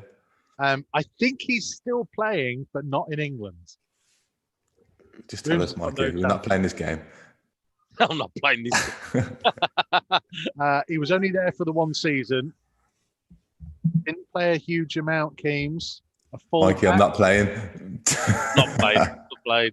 It's turning the sound off there. It's a shame because if you'd have got it, then I might have, given you the pundits. I would have had a point. Prediction challenge. Unfortunately, you haven't, and I'm going to tell you, hold on a minute. It was Silvio. Don't just start making those points for different things now in this game. What's that? He makes it up as he goes along with him, He's got a book here, marking them down here. Just going to fade out Chris Iwelumo again. Not the first time. Yes, Silvio was the guy who played left back in that game. So Connor Cody, Danny Bart, Courtney Hawes, and Silvio was the last time. I want to got that one. Wolves played a back four. It's been a long old time. But actually, boys, they seem to have done okay. The one thing I would ask you about is the kind of Kilman on the right and Bolly on the left. That was my only thought watching the game. I think I'd like to see him switch, and only just because I think Mats is comfortable on the ball, but obviously he's still very young as well. So I think he's not comfortable to take it on his right side. And I know Bolly might not be as comfortable generally, but I think just with someone with a little bit more experience, I think when we are playing out from the back and we are doing it, getting the ball into him quite well, I'd like to see him get on that turn a little bit quicker or open his body up just a little bit more so he can get the ball out to Semedo, because it is tight, we are getting pressed, but I still think it's on. And that was my only kind of critique really of the back four, is that we didn't really have that chance to play from the back because we're kind of going back to Rui too much. Yeah, for me as well, Salo, do you think it's two things? Do you think that Bolly's actually playing there because he likes to play on that left-hand side? Okay, is it because of that? And also as well, is it because Aitnouri more experienced volley alongside him? Possibly. Yeah. I think that's more so. I think that's what it is. I think Volley does speak. I think he's got to kind of take that kind of mantle and make sure that he is the voice between the two young lads. I've been impressed. I think defensively without the ball, I think they're reading the game well. They're getting into position. I think Kilman's had a few timely challenges as well. You know what I mean? So on a positive note, I think we've kind of nullified a certain threat at Southampton. But again, like you say, we've been second best probably with the ball possession, but we've had the chances, but we've not got that goal, and it's important that we have to be clinical when those, and they're massive opportunities really as well, aren't they? They're big chances. Hopefully Wolves going to take them in the second half. Wolves are just heading back out very shortly. Iwelumo and Carl Ikeme, thank you very much. More from you at full time, more from Tomo in a second. Don't go anywhere. Second half is coming next on Wolves TV. Matchday Live on Wolves TV, powered by Blight Group. Listen for free online at wolves.co.uk or on the move anywhere in the world via the Wolves app. Wolves TV, Matchday Live, powered by Blight Group.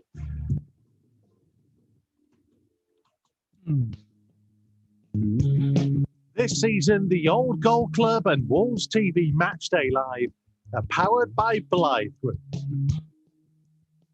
an industry-leading construction company and family-run business since 1982, driving investment and infrastructure across the UK. Blythe Group's mission is to provide an unrivaled service based on innovative, bespoke building solutions and comprehensive customer support.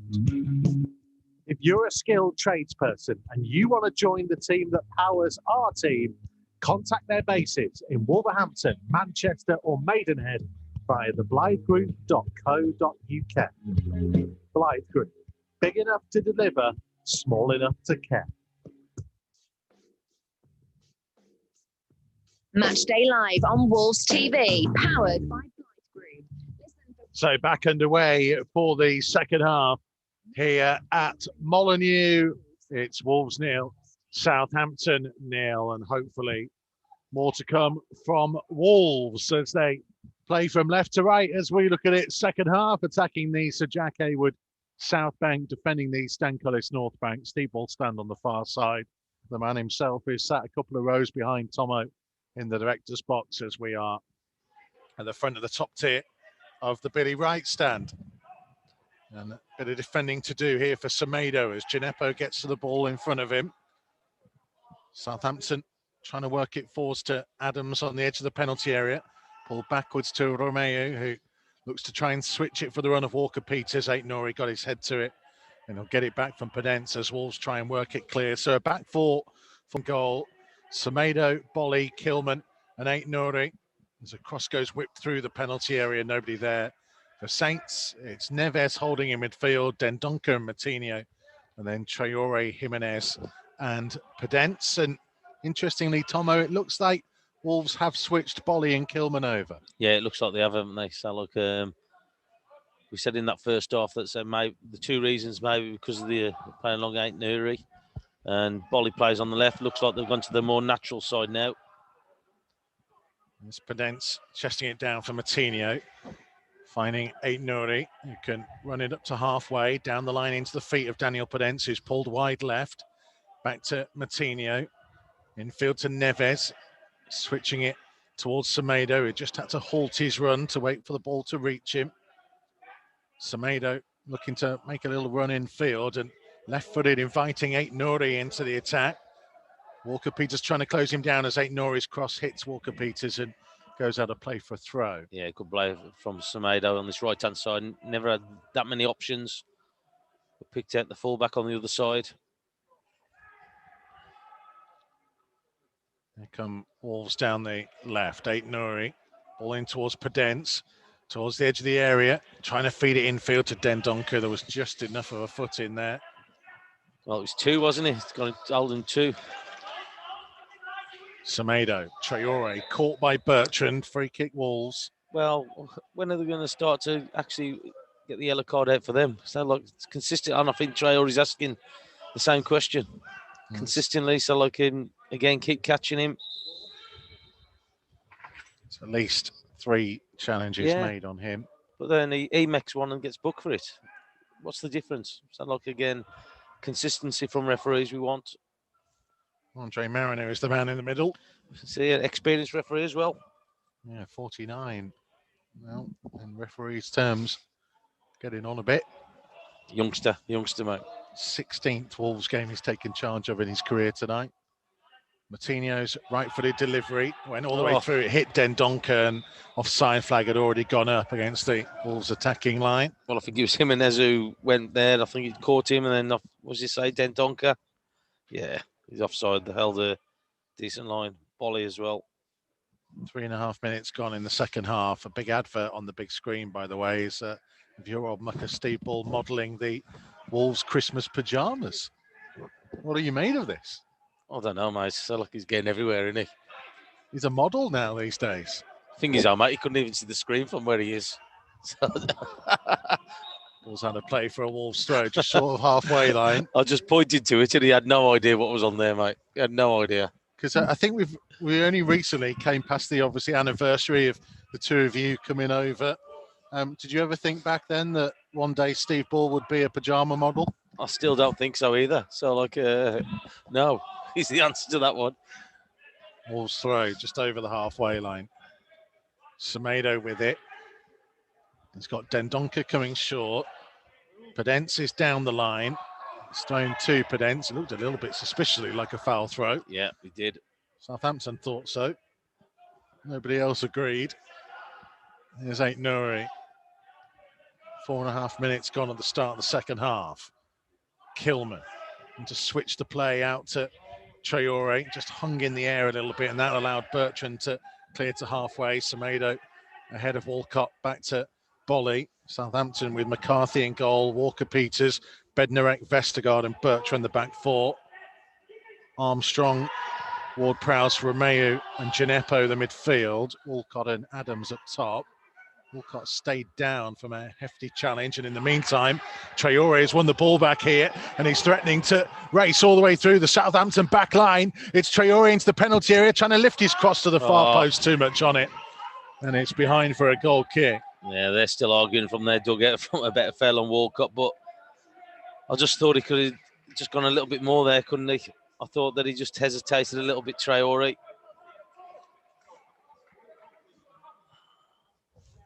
Just watching it there. Powerful run by him. It was a great run. And you could see him looking up as well, trying to pick Jimenez out at the back post, and you could see the frustration again on Jimenez.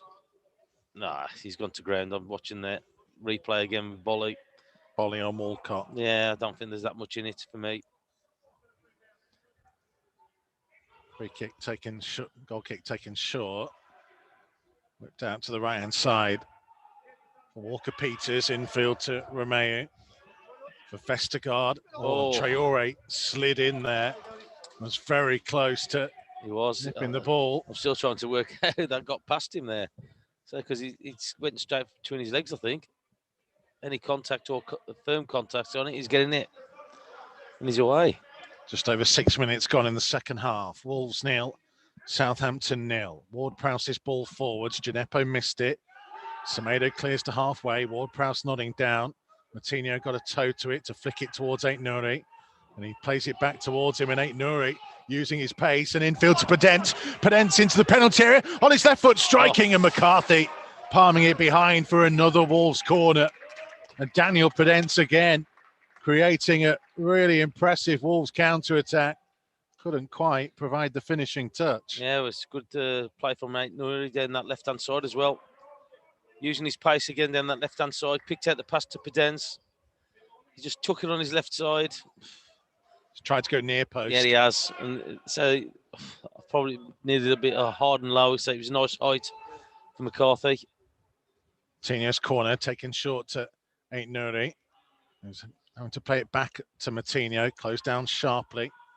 Will fizz it all the way back to Semedo, who's the deepest Wolves man. And Semedo turning infield from the challenge of Walcott and dinking a delightful ball to pick out João Martinho, who waits for the overlap from Ait Nouri. Could cross in. Jimenez's header flashes across the penalty area. Pedence back into the danger zone, plucked out the air by McCarthy.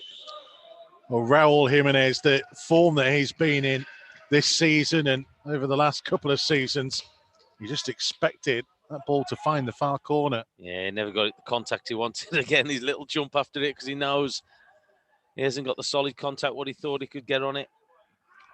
Nuno knew as well. Yeah, I think everybody did to say, look, and Jimenez himself, he just watched him there. He had a little skip after it because he knows that's a good opportunity for him. Lovely ball in by Aït-Nouri. Yeah, he's done well. Aït-Nouri, he's grown into the game for me. 53 minutes have been played at Molineux. Wolves 0, Southampton 0. Vestergaard for Southampton. Out to Walker-Peters on halfway. Ward-Prowse will work it. Out to Armstrong. Strong challenge went in and too strong by Kilman. I think it was the assistant referee was flagging that time. He's the one who give it. For the challenge on Walcott. Tights and all. No, to get for Christmas now. Oh, it'd be the first time you bought me a Christmas present. Here's Bednarek. Yeah, we won't be able to share our Christmas chocolate this year. I know. It's a shame, isn't it? No. I just have to eat it myself. There you go. Vestergaard for Bednarek. Still got to do Christmas jumpers, though. Oh, yeah. Bednarek for Ward-Prowse. Back to Bednarek again. 54.5 minutes played. Southampton maybe just slowing the tempo down a little bit after a decent start to the half from Wolves. Yeah, it is. You're just hoping that the Wolves don't fall for it a little bit, maybe get dragged in by Southampton. Romeo for Armstrong. Aït-Nouri stepped in, read the danger. Dendoncker finding Semedo. Traore is setting off. Vestergaard nodding it down. Jimenez to try and take it forwards, and siding challenge came in from Bertrand. Jimenez has stayed down. Ward-Prowse has it. And Southampton are going to keep playing on with Jimenez still down injured by the corner flag. There's Walker-Peters looking to try and drive at Moutinho. Jimenez has picked himself up now, but he's still pretty slow to get back into the action. As Bednarek has it. Vestergaard just over halfway. Out to Bertrand on the left-hand side. Back in field to Ward-Prowse. Armstrong. Adams. Back to Bednarek at the base of the centre circle. There's Romeo. Ward-Prowse. Jimenez is now back up level with play. Bednarek out to the right side to Walker-Peters. There's a 1-2 with Armstrong. Back into his own half to Bednarek. Now he's going to look to try and hit a long diagonal towards Bertrand. It was behind him and out of play for a Wolves throw. Yeah. So, like as mentioned before, so look, I think Southampton, the build-up's been a little bit slower. So the Wolves have been able to get people behind the ball. That's where they just need to be careful of that runner from deep. Make sure they're tracking it. Wolves 0, Southampton 0. As we approach an hour played at Molineux tonight, as Jimenez nods the ball back to Semedo. He's hurried into trying to clear it left-footed. Traore leapt into the air, found Pedence, who gets it to Aït-Nouri over the halfway line. Was looking for Dendoncker, just enough of a touch on it, but Aït-Nouri battling to win it back. That he won it. I thought he won the ball with his right foot there. I think he did, but Andre Marriott didn't like the way he did it. Free kick Southampton, taken quickly. Walker-Peters over the halfway line down the Southampton right for Armstrong. Ward-Prowse to Walker-Peters, now to Romeo, midway between the centre circle and the touchline. Walker-Peters backwards for Bednarek. McCarthy again out of his penalty area to Vestergaard. Moutinho getting a deflection on the ball forwards. Ward-Prowse won the first header and he climbed highest for the second. Armstrong getting the better of Aït-Nouri, who stayed down, and Southampton coming forwards. Armstrong trying to flick the ball infield.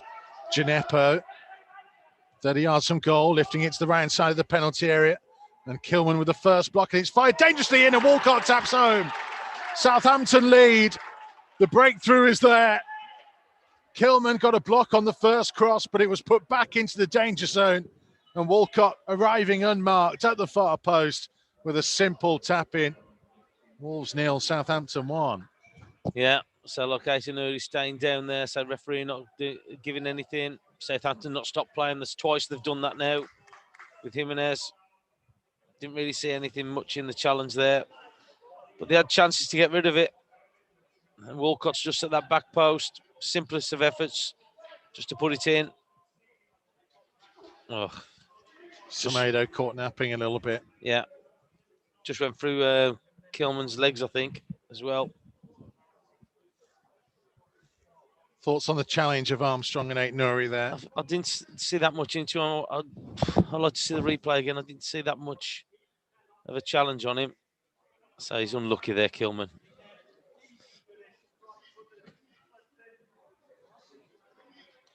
It was to Adams who put the ball across, and Semedo knew it immediately. Well, he's gone straight between Kilman's legs, hasn't it? And of course, it was the ball to Adams in the position where Aït-Nouri arguably would have been had he not been down. That's the added frustration. He's still getting treatment here, Rayan Aït-Nouri. Just been lifted to his feet now, but Wolves are going to have to try and come from behind. And it feels a little bit harsh on the way the second half had been going. I was just going to say, I think the Wolves have started this second half pretty well. Just watching that challenge again. No. Does he bump into his back? I don't know. I don't see much in it still. I'm just seeing the replay again. Don't see much in it. He just leans into him a little bit. I don't think there's enough there to keep him down as such. I guess it's the argument where Aït-Nouri is off the ground and Armstrong just lent into him, didn't he? Yeah. Martinho.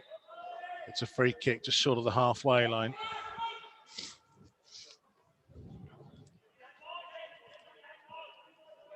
Well, we all know about Wolves' second half exploits and the amount of times that they've conceded first in games and come back to get something.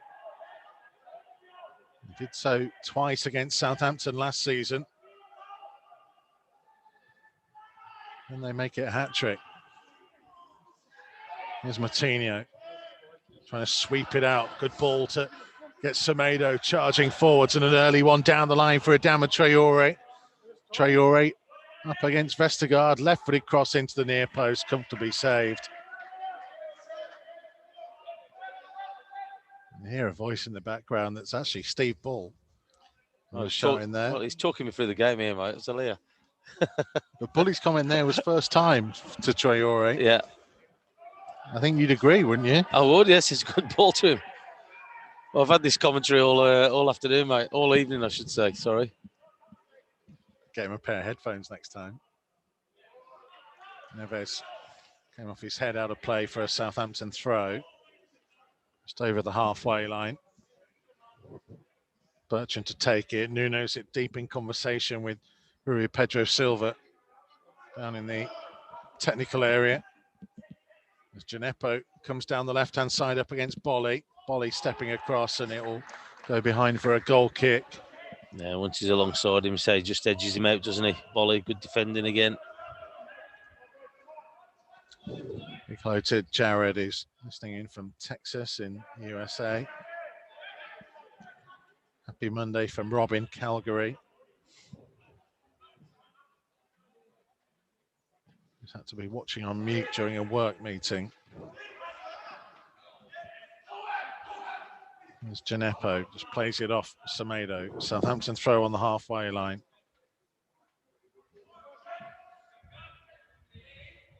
Rob's going 2-1, with 2 coming off Raul's backside is his prediction. Here is Raul Jimenez. Seen an awful lot of him tonight. Boys were talking at half-time about the need for him to stay forwards. Yeah, he could have played that first time for me. So he's had a touch on it, just hesitated a fraction. Semedo back to Bolly. Infield to Kilman. To Patricio, had to come out sharply with Adams closing in. Ward-Prowse's header forwards. Bolly nodding down. Semedo trying to hook it down the line for Jimenez, who flicks it in field. Adama Traore can now look to drive at the Southampton back line. Just to the right-hand side of the penalty area, whips his cross, or it was headed by Ward-Prowse as it was going in the direction of Moutinho. A vital little interception for Southampton. Walker-Peters attempted clearance. Pedence couldn't get there. Aït-Nouri's got it, but Pedence fouled. Armstrong, I think, or Ward-Prowse on the way through, and a free kick Southampton. That was unlucky, wasn't it? Traore down this right-hand side, pulled the ball back. Just couldn't pick out that Wolves player. He didn't fall for any Wolves player down there as well.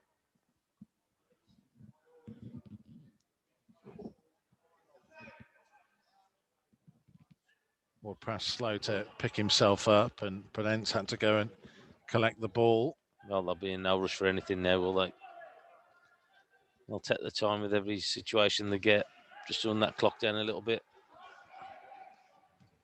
But as you touched on there, so look, it's the way that Wolves have come out in this second half. They're probably the better team. Had a couple of opportunities, just didn't fall for them, and then just get caught.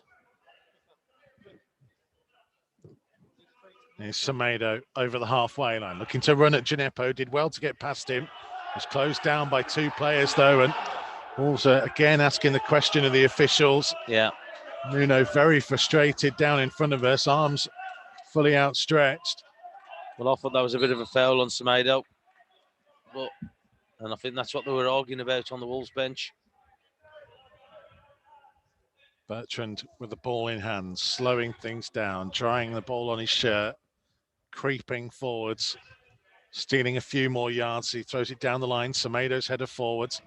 Ward-Prowse was there first, though. Armstrong to Walker-Peters, closed down by Pedence. Turning and finding Romeu. Under pressure from Pedence. Back to McCarthy, who will put his foot through it this time. It's going to come down near the halfway line. Semedo couldn't quite get there. Adams has it. Trying to lift it early towards Walcott. Flagger stayed down. Theo Walcott into the penalty area, putting it low across the face of goal. A big opportunity for Southampton to go 2-0 up here. Well, they had a bit of luck to start off with. Che Adams didn't even know where the ball was, and it just fell at his feet. It's a great pass from him. He's onside. He is as well. onside. I'm just watching the replay. VAR would not have saved Wolves there. No. He got a bit lucky, Che Adams, with when the ball come down. It just fell for him nice, but so he picked out a great pass for Walcott. And that's a big glare off for Wolves. Jimenez trying to challenge. Didn't get anything of it. Traore fouled by Gineppo. Free kick just over the halfway line. 65.5 minutes played.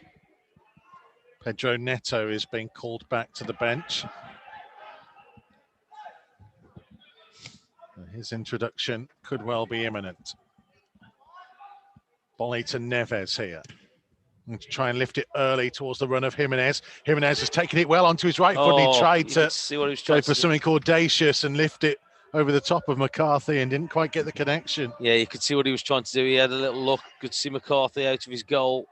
Tried to just dink it over him, but he just didn't catch it, did he? Great first touch on his chest. Moutinho with a foot in to try and win it back. Wolves get a free kick midway inside the Southampton half. Need a little bit more urgency about their play now, the old gold. Yeah, and a little bit more of a gamble now, I think. Get men forward. Take a few risks up there as well. Be interesting to see who it is that comes off for Pedro Neto. Traore or Pedence, or do they try something different? Moutinho flicking the ball into the penalty area. Jimenez. He made a brilliant run on the left-hand side of the box, and it was a perfect pass from João Moutinho into his path as he was making the run through, and Jimenez miscontrolled it. Well, the goal would have been at his mercy. And the Mexican, it just hasn't quite looked right tonight. He knows it, and his teammates knew it as well. The reaction from all around the pitch. Well, if his first touch is right, he's shooting a goal, isn't he? Southampton getting on with things quickly. Theo Walcott down the right-hand side, up towards the corner of the penalty area. closed down. He'll come toward Prowse. Bednarek under pressure from Jimenez, turning back into his own half. Pedence chasing. McCarthy again out of the penalty area. And left-footed will try and clear it forwards. Semedo's touch for Neves. Wolves want a handball in there, nothing given, and Southampton break over the halfway line through Armstrong. Neves tracking with him. Ball for Gineppo on the left-hand side. Caught by Dendoncker. Southampton free kick, and frustration is growing. Yeah, that's you've got the words there. They need to be careful they don't get frustrated now. A couple of decisions have gone against them. Just need to be careful. You can see Neves having a few words with the referee. Wearing the captain's armband tonight, Ruben Neves. Well, Neto's ready to come on, so it'd be interesting to see what he actually does. He won't come on just yet, though. No. As Wolves defend this free kick. Couple of yards in from the left-hand touchline. Bertrand and Ward-Prowse stood over it. Bertrand left foot, Ward-Prowse right foot. It'll be Bertrand to sweep it high to the far post. Vestergaard's header went backwards, and Aït-Nouri first to the loose ball. Trying to clear it up early towards Moutinho. He's trying to hold off a couple of challenges and did well to pick out Jimenez. And Walcott got back to Jimenez to stop him, trying to release Traore. And it's a Southampton throw just over the halfway line, and here comes the change. It's Neves. It's Ruben Neves who is coming off. Captain's armband is going to Willy Bolly.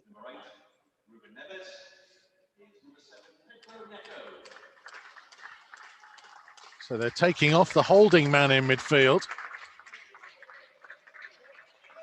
I guess Moutinho will go to hold, and it'll be Neto and Dendoncker just ahead of him. Yeah, I presume that'll be it. Try and get Neto and Dendoncker a little bit more advanced at times, if they can. And Moutinho just to stay there. So we are about 20 minutes to go. Willy Bolly, Wolves captain, heading it forwards. Bertrand back again. Bolly stretching out a right leg, hooking it forwards. Moutinho's challenge. Bolly again heading it forwards. Ward-Prowse brings it down and tries to flick it down the line. It'll go out of play for a Wolves throw. Marçal is acting as ball boy. He's now in the arms of Nelson Semedo, who throws to Pedence. Outside of his right foot volley to Aït-Nouri. Neto has gone really wide out on that left-hand side.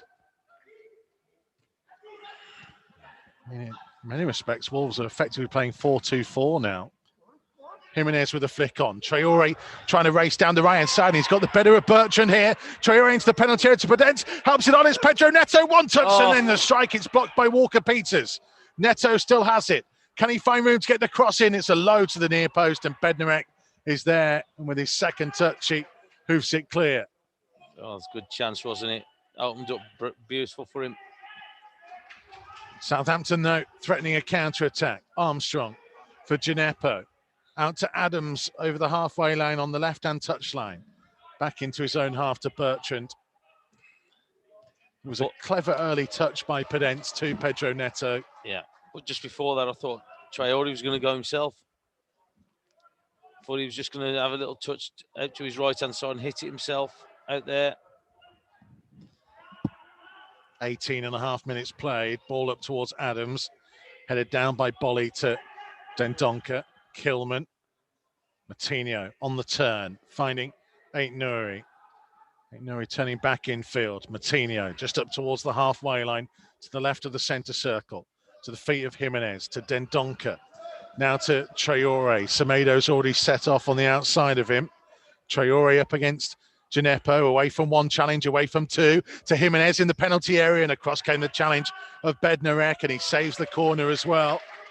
Wolves are beginning to go through the gears a little bit. Yeah, well, they're starting to ask a few more questions of it as well now, aren't they? They're starting to push Southampton back. Throw by Semedo to Traore. He's growing in his influence on this game, and he wins a free kick down by the corner flag again. It just shows you what he can bring to this team, though, isn't it? He's a threat. When he's on his game and when he's up for it, he's going to cause them problems. Again, it's a little bit more than 5 yards from the corner flag. Martinho's been clever on a couple of these because he should be closer to the corner flag than it is. Just giving himself a bit of a better angle. Kilman, Bolly, Dendoncker, Jimenez and Pedence all in there again.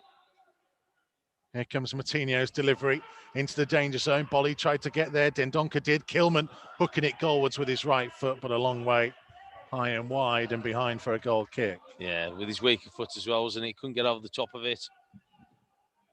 Crowd of players there with him. Yeah, challenges coming in there. I think it was Wood-Prowse who actually put a challenge in with it. Southampton may be thinking of a change.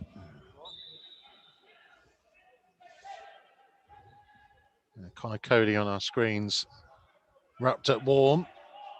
Down below us, watching this one. There's Dendoncker. Jimenez. Semedo down the right-hand side. Traore was calling for it. Semedo finds him. Traore's low cross in. Pedence got a touch to it. Oh. Might even have taken it away from the arriving Pedro Neto. Might have been better off just leaving it. It's just not falling from him, is it? So look, that's 3 now in this second half that you're looking at, that you had opportunities. Martinho winning it back. Ait-Nouri with an early ball towards the feet of Daniel Pedence. Pedence back in field. It's going to be picked up by João Martinho. In towards the feet of Jimenez, who takes on the turn, strikes it low, hits the post, and the follow-up is turned in by Pedro Neto. Wolves are back level. They stepped up the tempo. They got themselves the opportunity, and Pedro Neto was there to capitalise with a little bit of fortune as the ball rebounded off the post. Wolves 1, Southampton 1. Just watching the replay, you never know, do you? No, he's onside. I thought they were looking for offside.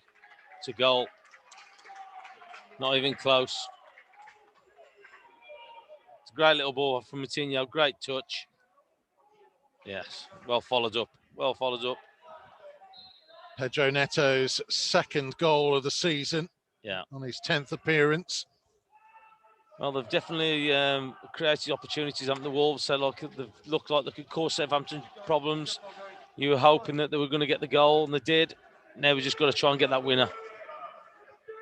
Without being silly, we got the lead off from Walcott. Wolves 1, Southampton 1. Just felt like it was coming.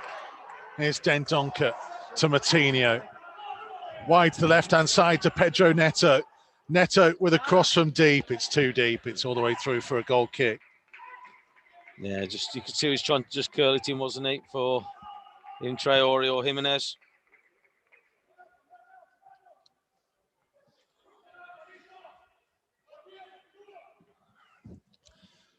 Just got to keep pushing them now. Now they've got themselves on level terms again. Go on, sorry. I was just going to say, talk about the night that Raul Jimenez is having. He finally gets an opportunity to get a strike on goal, beats the keeper, couldn't beat the post. At least there was someone there to follow it up. Yeah. Gineppo leaving it for Bertrand, a little bit behind him. It's going to go out of play for a Wolves throw. Well, I just think that the Wolves have forced the issue on Southampton. We saw in that first half especially, the confidence in the passing, the sharpness, not so much in this second half. And I think that's come down from the way that Wolves have played. Wolves do go on to win this game. It'll be the first in the 10 Premier League wins where they would have won whilst conceding. Here's Jimenez. He's caught there late by a combination. Now, is that going to be a booking? Prowse and Vestergaard. No. Well, Vestergaard's got away with quite a bit tonight. Well, I think that's Ward-Prowse there. I think he's just lent on him there, Ward-Prowse. Yeah. It was Ward-Prowse who initiated the actual challenge. Nuno having a word. Well, I just don't get it. So look, how can Traore get booked in that first half? Probably for his first tackle. His only tackle. Yeah, well, I was going to say, there was no more. Martinho drying the ball before he places it.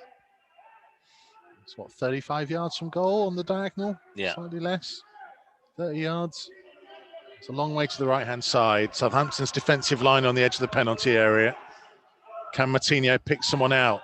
He picks out Jimenez, who heads it home, but the offside flag is up. Great header. Look at the frustration on his face. It is a brilliant header, similar to the one he scores against Man City with. He's going to check it. It's going checked. Where is Raul Jimenez? Yeah, just offside. He's offside. He's a yard offside, isn't he? Good decision by the assistant Great referee. header, though. Great header. Southampton's change coming. Mr. Gineppo being replaced by Shane Long, who, if there were fans in the ground, would be getting booed right now. Yeah. A former Albion man. So Walcott will go and play wide left, and Shane Long up top with Shea Adams. Semedo hooking the ball forwards. Bednarek brought it down. Walker-Peters under pressure from Neto, was hurried a little bit. Long with the flick on. Bolly there first, under pressure. Just hooked it high over the halfway line.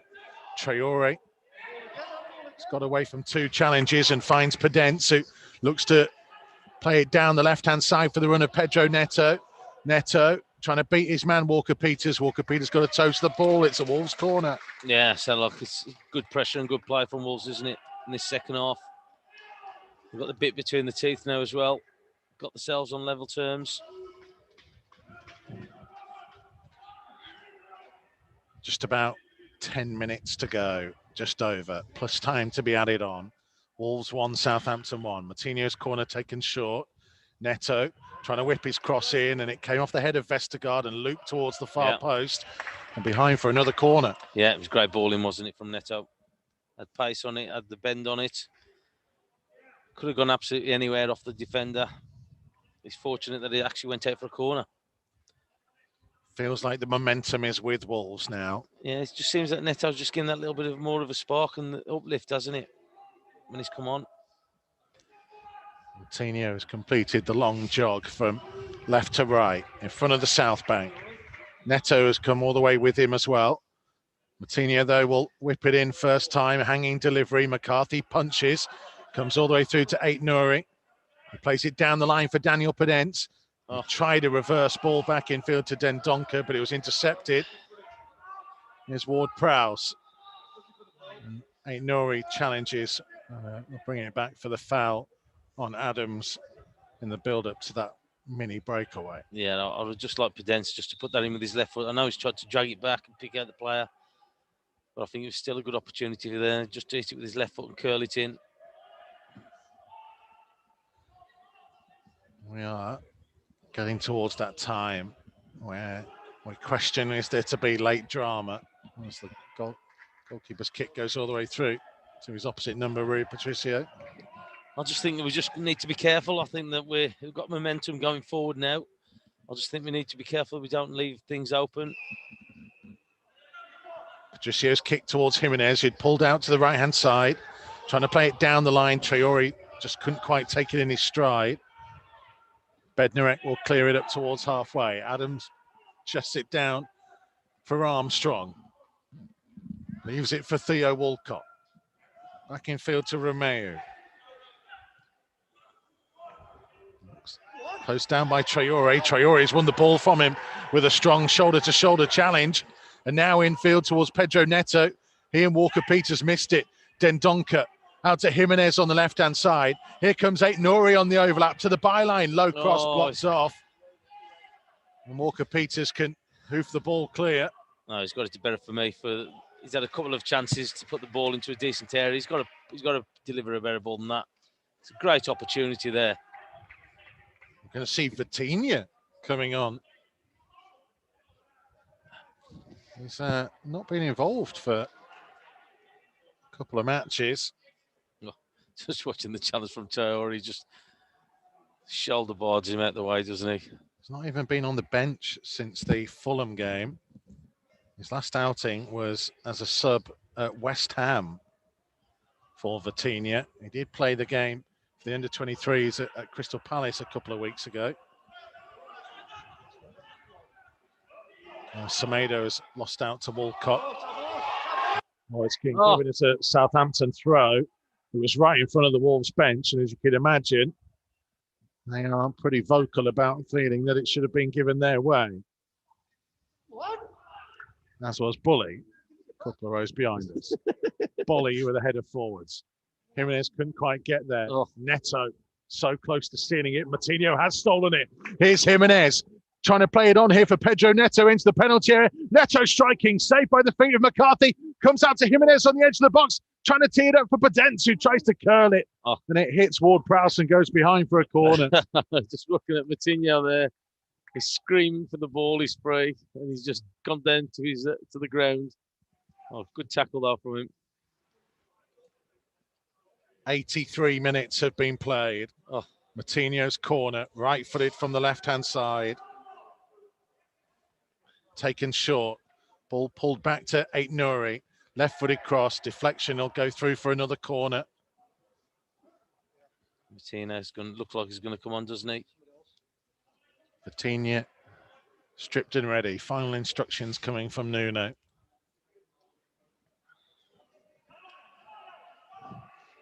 Moutinho pacing backwards. Now the South Bank meets the Steve Ball stand. Again, playing it short to Neto. Moutinho's run round on the overlap. Right-footed, first-time cross. Vestergaard's header away. Semedo will have time to collect it.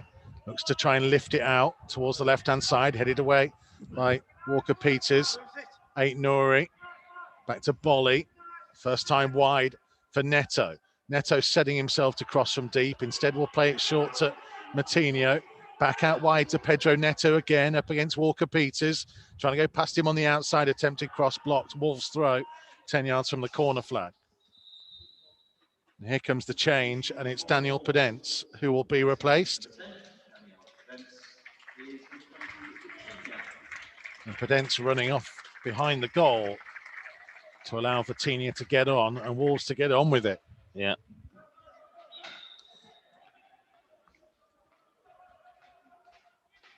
Five minutes plus time added on. Vitinha's first touch back to Aït-Nouri.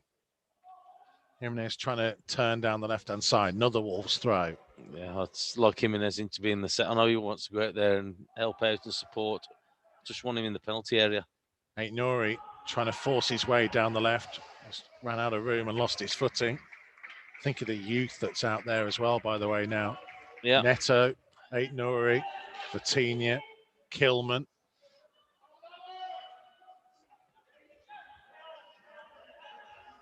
And then players almost in there, going towards their prime. The likes of Traoré, Semedo, Dendoncker, Bolly.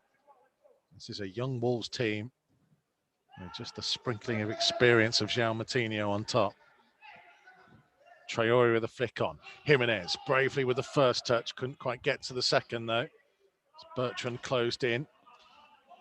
McCarthy's clearance to halfway. It's gone over the top of Kilman. Bolly nods it down. Moutinho early. Traoré challenging with Bertrand, and Andre Mariner's going to give a free kick against Traoré this time. Well, I don't think there was that much in that. Looking at it. Both of them going for the ball.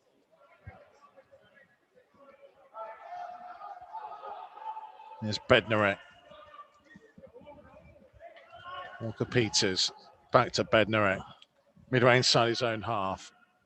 Walker-Peters gets it from Ward-Prowse.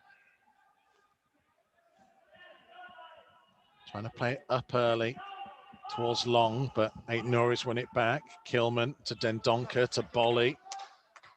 Now to Semedo. Space for him to try and take it over the halfway line here for Wolves. Traoré is in field. Semedo tried to take it himself and ended up running it out of play.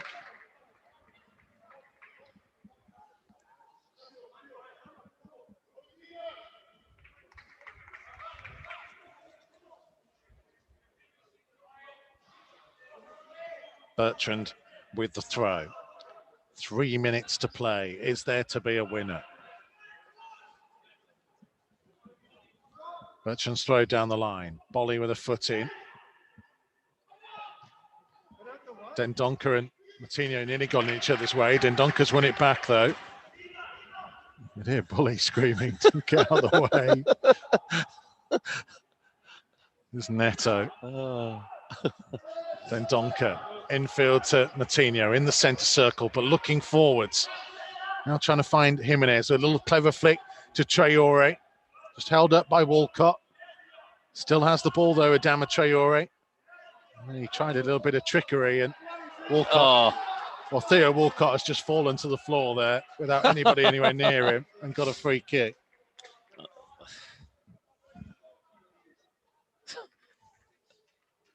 You can see the frustration on Adama Traore's face down in front of us. They knew exactly what he was doing there, Theo Walcott. All those 15 years of experience. And the game tentatively poised. Less than 2 minutes to play. Southampton preparing another change. Ibrahima Diallo is stripped and ready as Bolly wins it in the air. Moutinho trying to go backwards to Semedo. It was an awkward one, and he might have been better off just lifting it to the halfway line there. Well, I just thought that myself. I thought that he could have just helped it on himself there. Last 90 seconds of the 90. Walcott feigned as if he was going to take the throw and then leaves it for Bertrand. And here comes the change for Southampton. Armstrong coming off, isn't it? Stuart Armstrong.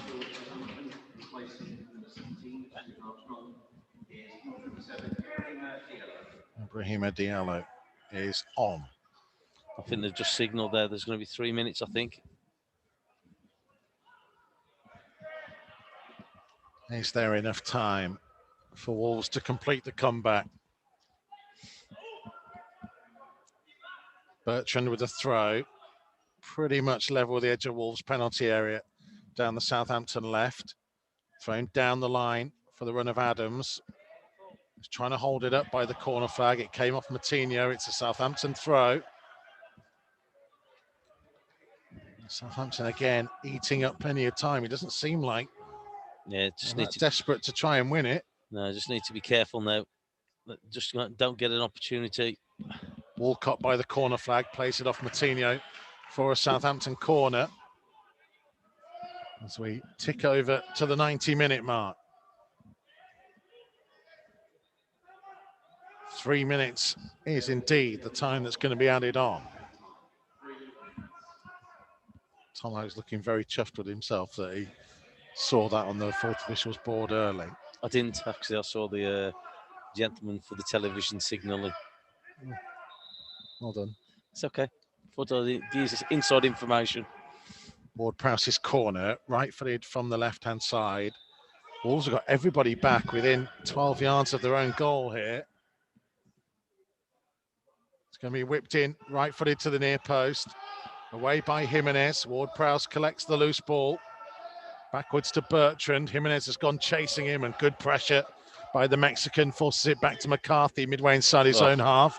Kick forwards. Aït-Nouri's going to win it in the air. It's going to drop to Neto. Now to Jimenez, who's popped up on the left-hand side, and he's going to win Wolves a free kick, is he? Yeah, he is. Referee took an awful long time to decide whether he was going to blow or not. I think that's absolutely brilliant, just watching him sprinting there from the length of the pitch, closing people down. Jimenez. We've had one of the 3 minutes added on already. Bolly to Kilman, under pressure from Long, back to Patricio. There's a luminous green goalkeeper kit, kicks it downfield, then Donker with a flick on. He'll chase it himself. Bertrand will go back to McCarthy. McCarthy puts his left foot through it, plays towards halfway. Semedo brings it down under control and then hooks a slightly strange ball infield for Aït-Nouri. Who under pressure just had to hook it with his weaker foot to the halfway line and gave possession away. And now Aït-Nouri trying to win the ball has lost out. And a dangerous cross in, well claimed by Patricio though. Minute 10 to play. Yeah, it was a strange ball, wasn't it? Playing it across there because they were closing it down, Southampton. Aït-Nouri to Kilman. Now to Willy Bolly. Wide to Semedo on halfway. A trickery to get away from Walcott. Adams then fouls in. Wolves free kick. Here comes João Moutinho. Trying to sweep it wide left. Pedro Neto has it. Aït-Nouri's already down the line for him. Here is Ray and Nori. Neto's continuing on. Ball comes back in field to Vitinha. To Matinho in the centre of the half. Flicked with the outside of his right boot to Bolly. To Semedo. He's got Traore wide. Trying to play it in behind for the run of Adama Traore. Across comes Vestergaard. Just concedes the throw. 15 seconds of the 3 minutes being added on to play. A look at the watch from Andre Mariner. It's now or never if Wolves are going to win it. Semedo. And he's gone down. And that is the final whistle. Well, Wolves had to do it the hard way behind when Theo Walcott tapped home just before the hour mark. But Pedro Neto benefiting from a rebound off the post from Raul Jimenez's strike for his second of the season with 15 minutes remaining. Got it back to Wolves 1, Southampton 1. And as much as Wolves pressed in a second half performance that saw plenty to be impressed by, they weren't able to take all 3 points. But against a team who are enjoying their best ever start to a Premier League campaign, you have to say they may well be fairly pleased with getting a point from. Yeah, they are. So I thought the Wolves, especially the second half, thought they played really well. Asked a lot of questions of Southampton.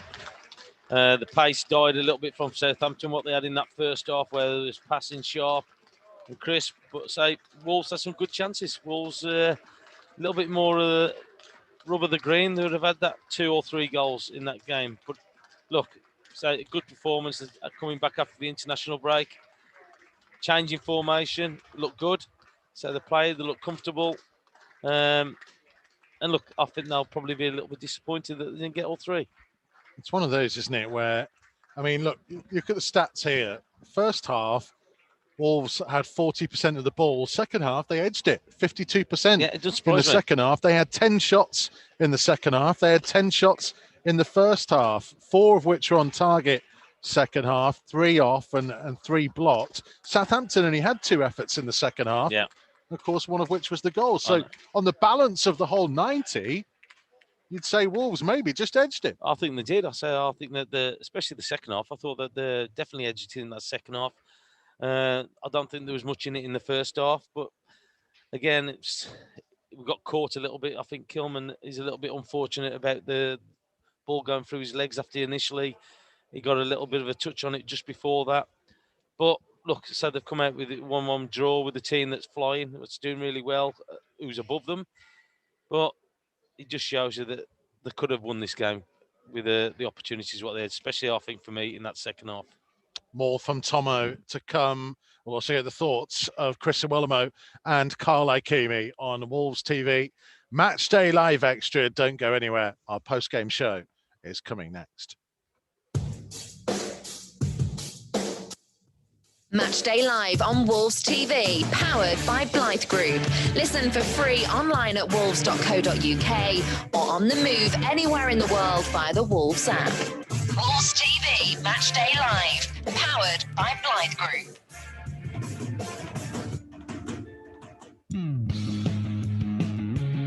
This season, the Old Gold Club and Wolves TV Matchday Live are powered by Blythe Group,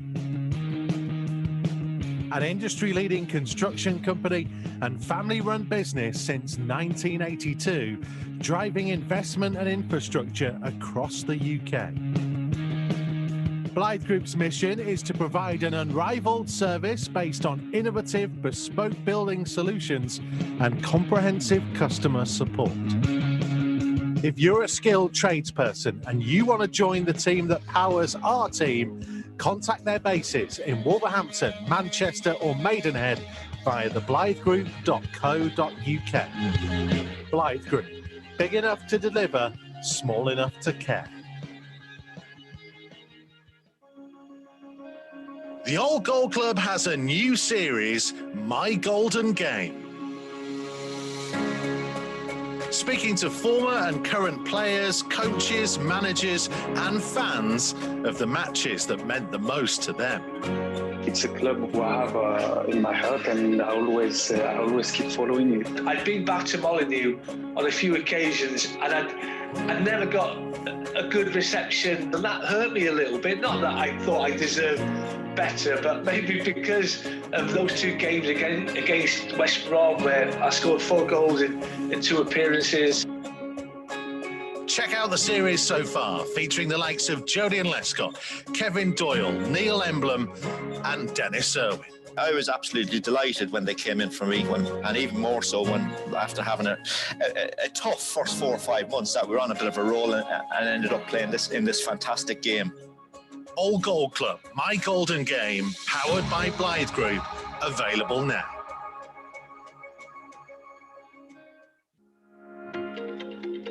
Wolves TV, the home of live uninterrupted radio commentary of every single Wolves game. Jimenez! Oh, you beauty! But that's not all. Wolves TV also brings you extended and alternative match highlights, interviews with the team, behind-the-scenes features and training coverage, plus see every goal Wolves score from every angle. Jota on the volley, oh, what a goal! That is simply stunning! So check out Wolves TV online at wolves.co.uk or on the move via the Wolves app.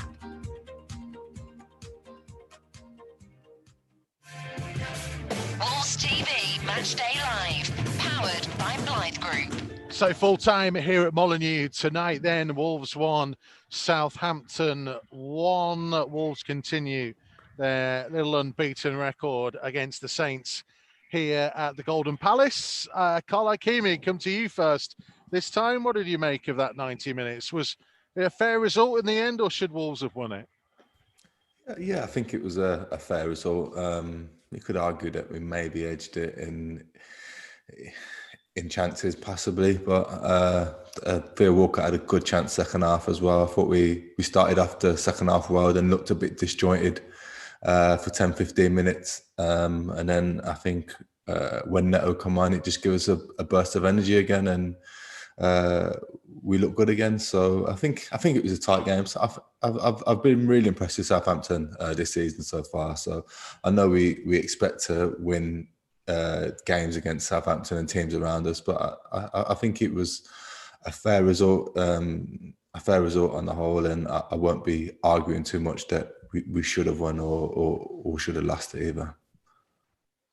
I don't disagree with the big man too often, but I've got to disagree. You know what I mean? I think it's an opportunity missed. I'll be honest, you know, I think you look at their goal, you know, okay, Nelson Semedo switches off. It's a foul on El Nori anyway. You know, Armstrong, 100% foul. I don't understand how that can't be given.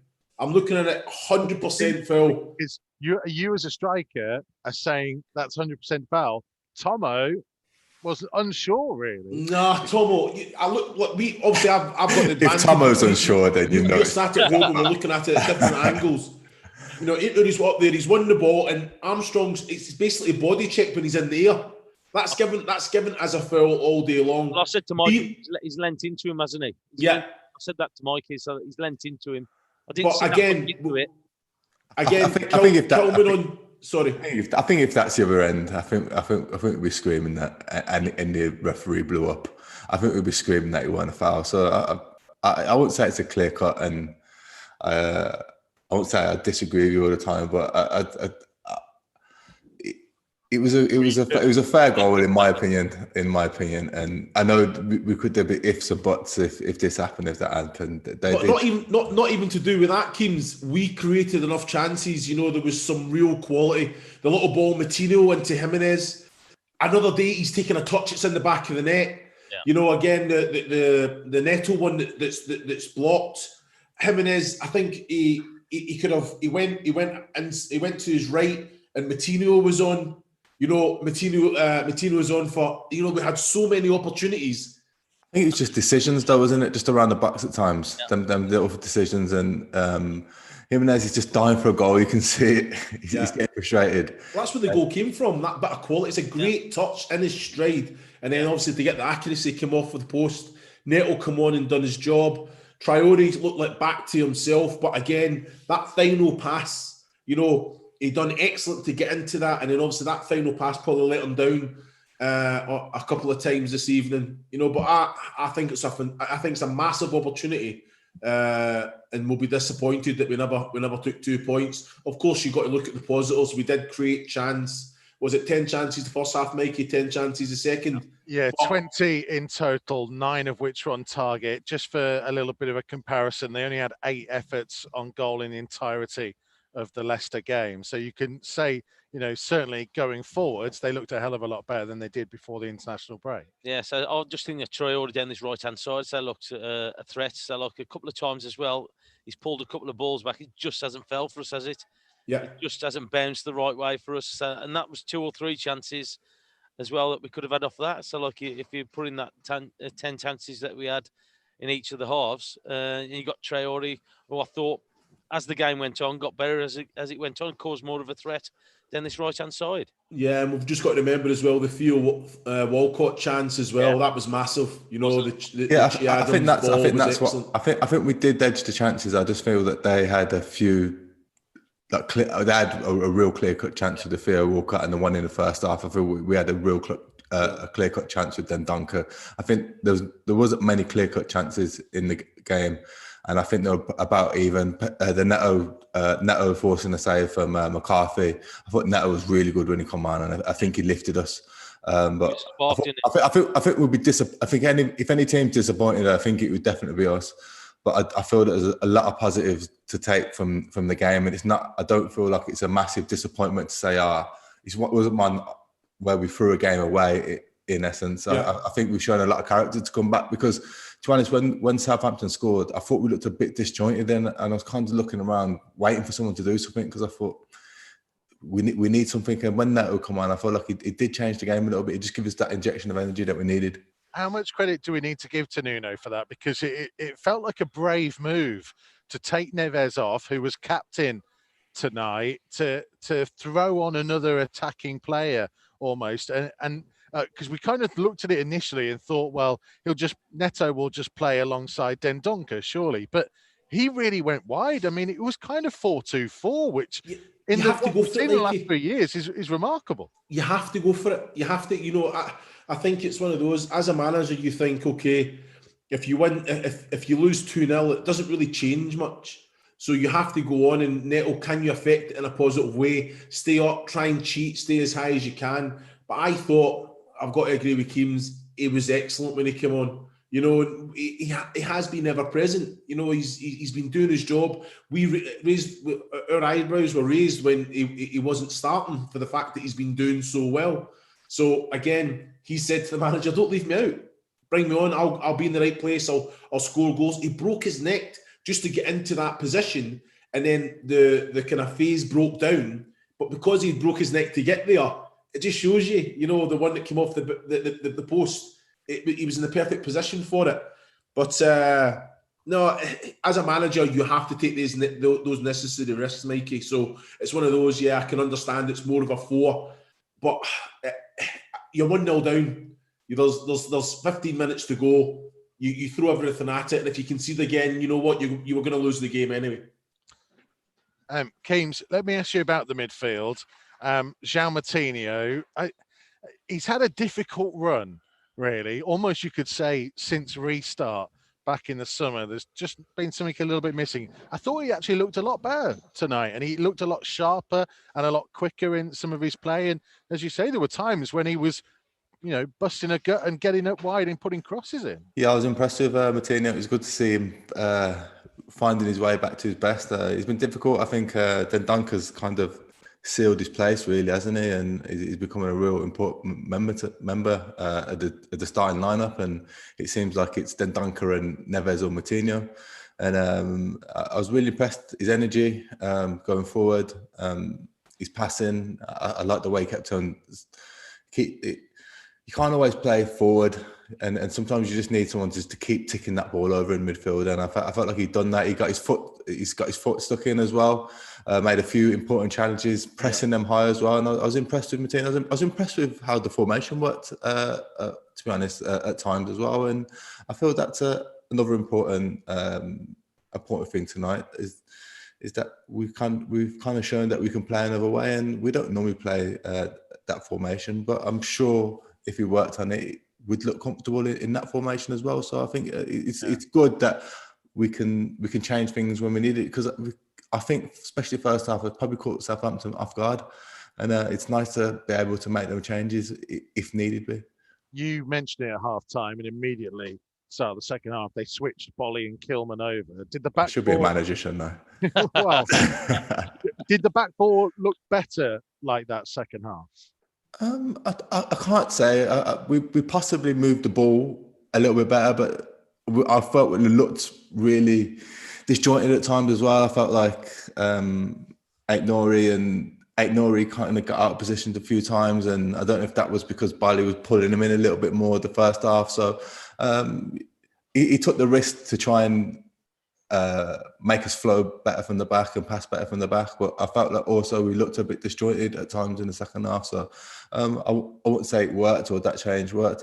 It worked in some ways and didn't work in others. But, Southampton have been good this year as well. Okay, couple of questions to move forward in just a second. Before we kind of finish on the game tonight, man of the match from each of you. Tomo, where would you go?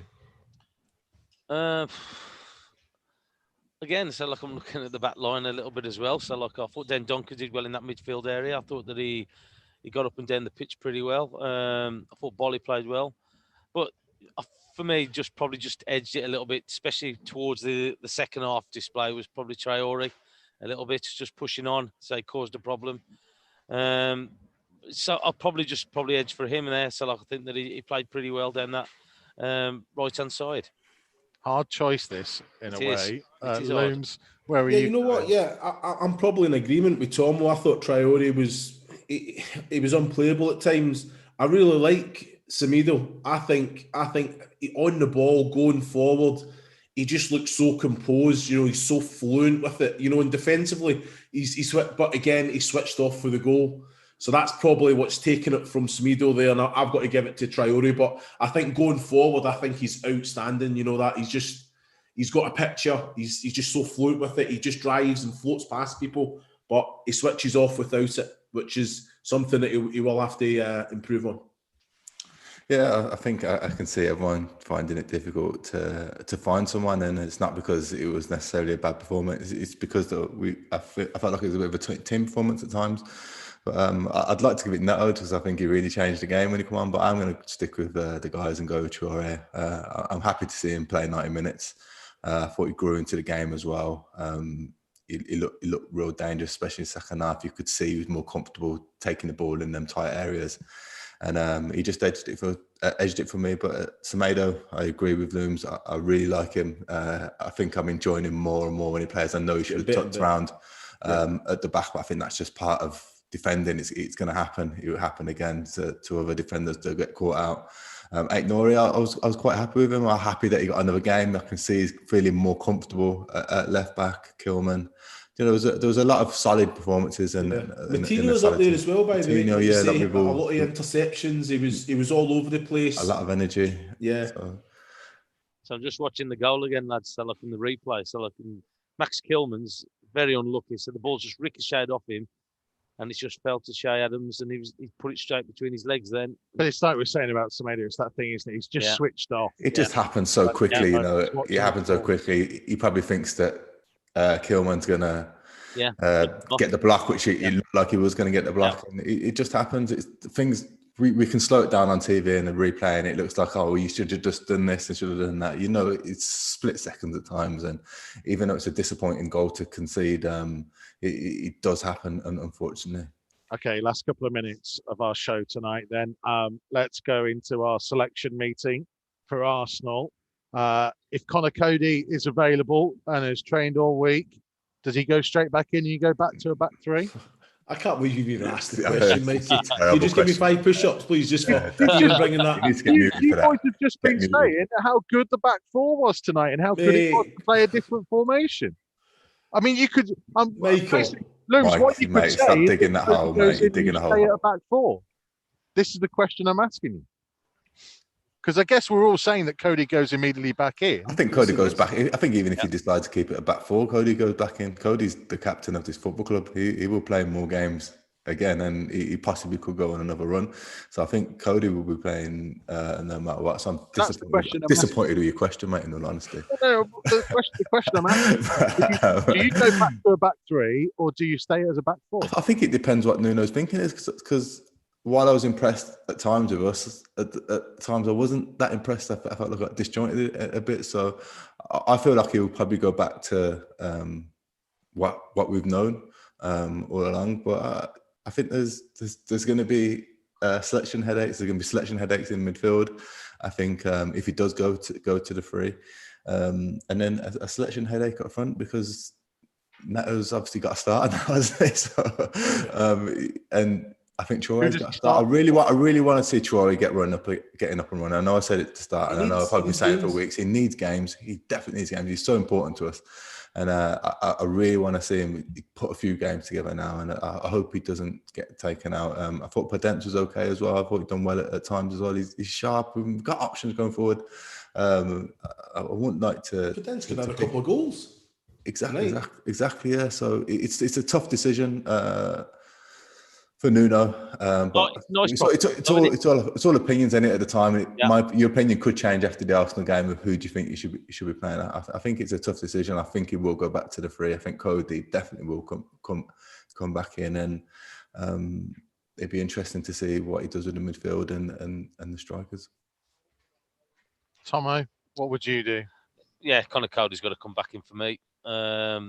He's got a bit of a problem, or a nice problem to have. Who does he select for his front lads as well? So look, I think that he'll come back with the three, with Kilman and Bolly. I think that the one thing that he'll have a decision to make now is on Traore, Neto, Podence, and Jimenez. That'll be his problem now. He's not going to play all four, I wouldn't think, unless he puts Neto down into midfield area a little bit. But I can't see it happening.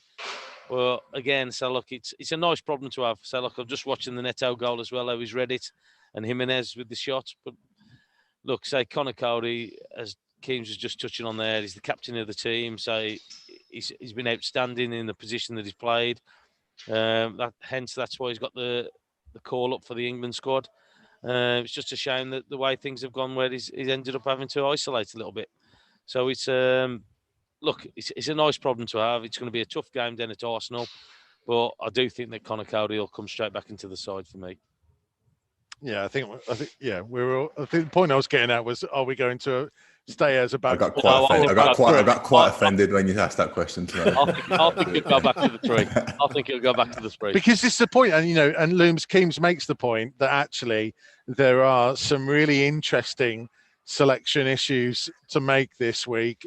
If Neto does start, who does he start for? It sounds like you boys are suggesting that it should be Podence who drops out, which feels a bit harsh on Podence. I think it's a bit harsh, isn't it? I think Moutinho has done really well this week, but it's harsh on Neves because Neves has been really good as well. So or does he find a way to try get as many of them in as possible? I'm just trying to think. Sheffield United first game, we had all four, didn't we? Podence, Traore, Neto, and Jimenez. Sure, we had all four. No. Oh well, Traore played wing back in that game. We had all four, Mikey. Yeah. Again, thank you. I'm sure that's the question I asked Tom. We had all four. That was. I don't know what you meant. Sorry. So again, you're suggesting that we take out Semedo now and put. No, I'm not. I'm just saying we have played all four. Fair enough. Yeah, we have. For me, if you're going on the performance tonight, it's probably Podence that comes out. But I thought he was excellent on another night. He would have had a couple of goals. But Neto, we were all surprised he was on the bench. He's come off the bench. He's got the goal. He's got his point tonight. I thought Traore, he just needs those games to get back to the levels that he was. So I'd be surprised if Nuno took Traore back out. It's going to be a really interesting week. By the way, boys, during the first half, no. Our producer Yanni ruled that I was not allowed to have the same prediction as Kevin Foley, so I made a prediction of 1-1, which means are we going to get a judge's ruling on this? No. Yeah, Yanni's nodding his head on 5-0 up now. I think if that's the rules, then you've got to take. I think you've said a couple of same results as other people previous as well, so you know what? You can't just keep changing the rules, Michael. Again, we're just going to fake Chris. I've just seen a message from Yanni saying he's not having that. He is. He's been nodding. I now lead. Wait a minute. 2 6. Yeah. Not having it, Michael. His camera off. I'll fade him out, and you switch his camera off as well. Boys, thank you very much for your company tonight. As ever, really enjoyed it. It was a good performance. I think we all agree. They just couldn't quite get the 3 points. We will be back with you Sunday evening for Wolves against Arsenal. Could be a big, big game. Whatever you're doing, have a good night. Have a good week. Stay safe and healthy. We'll see you then.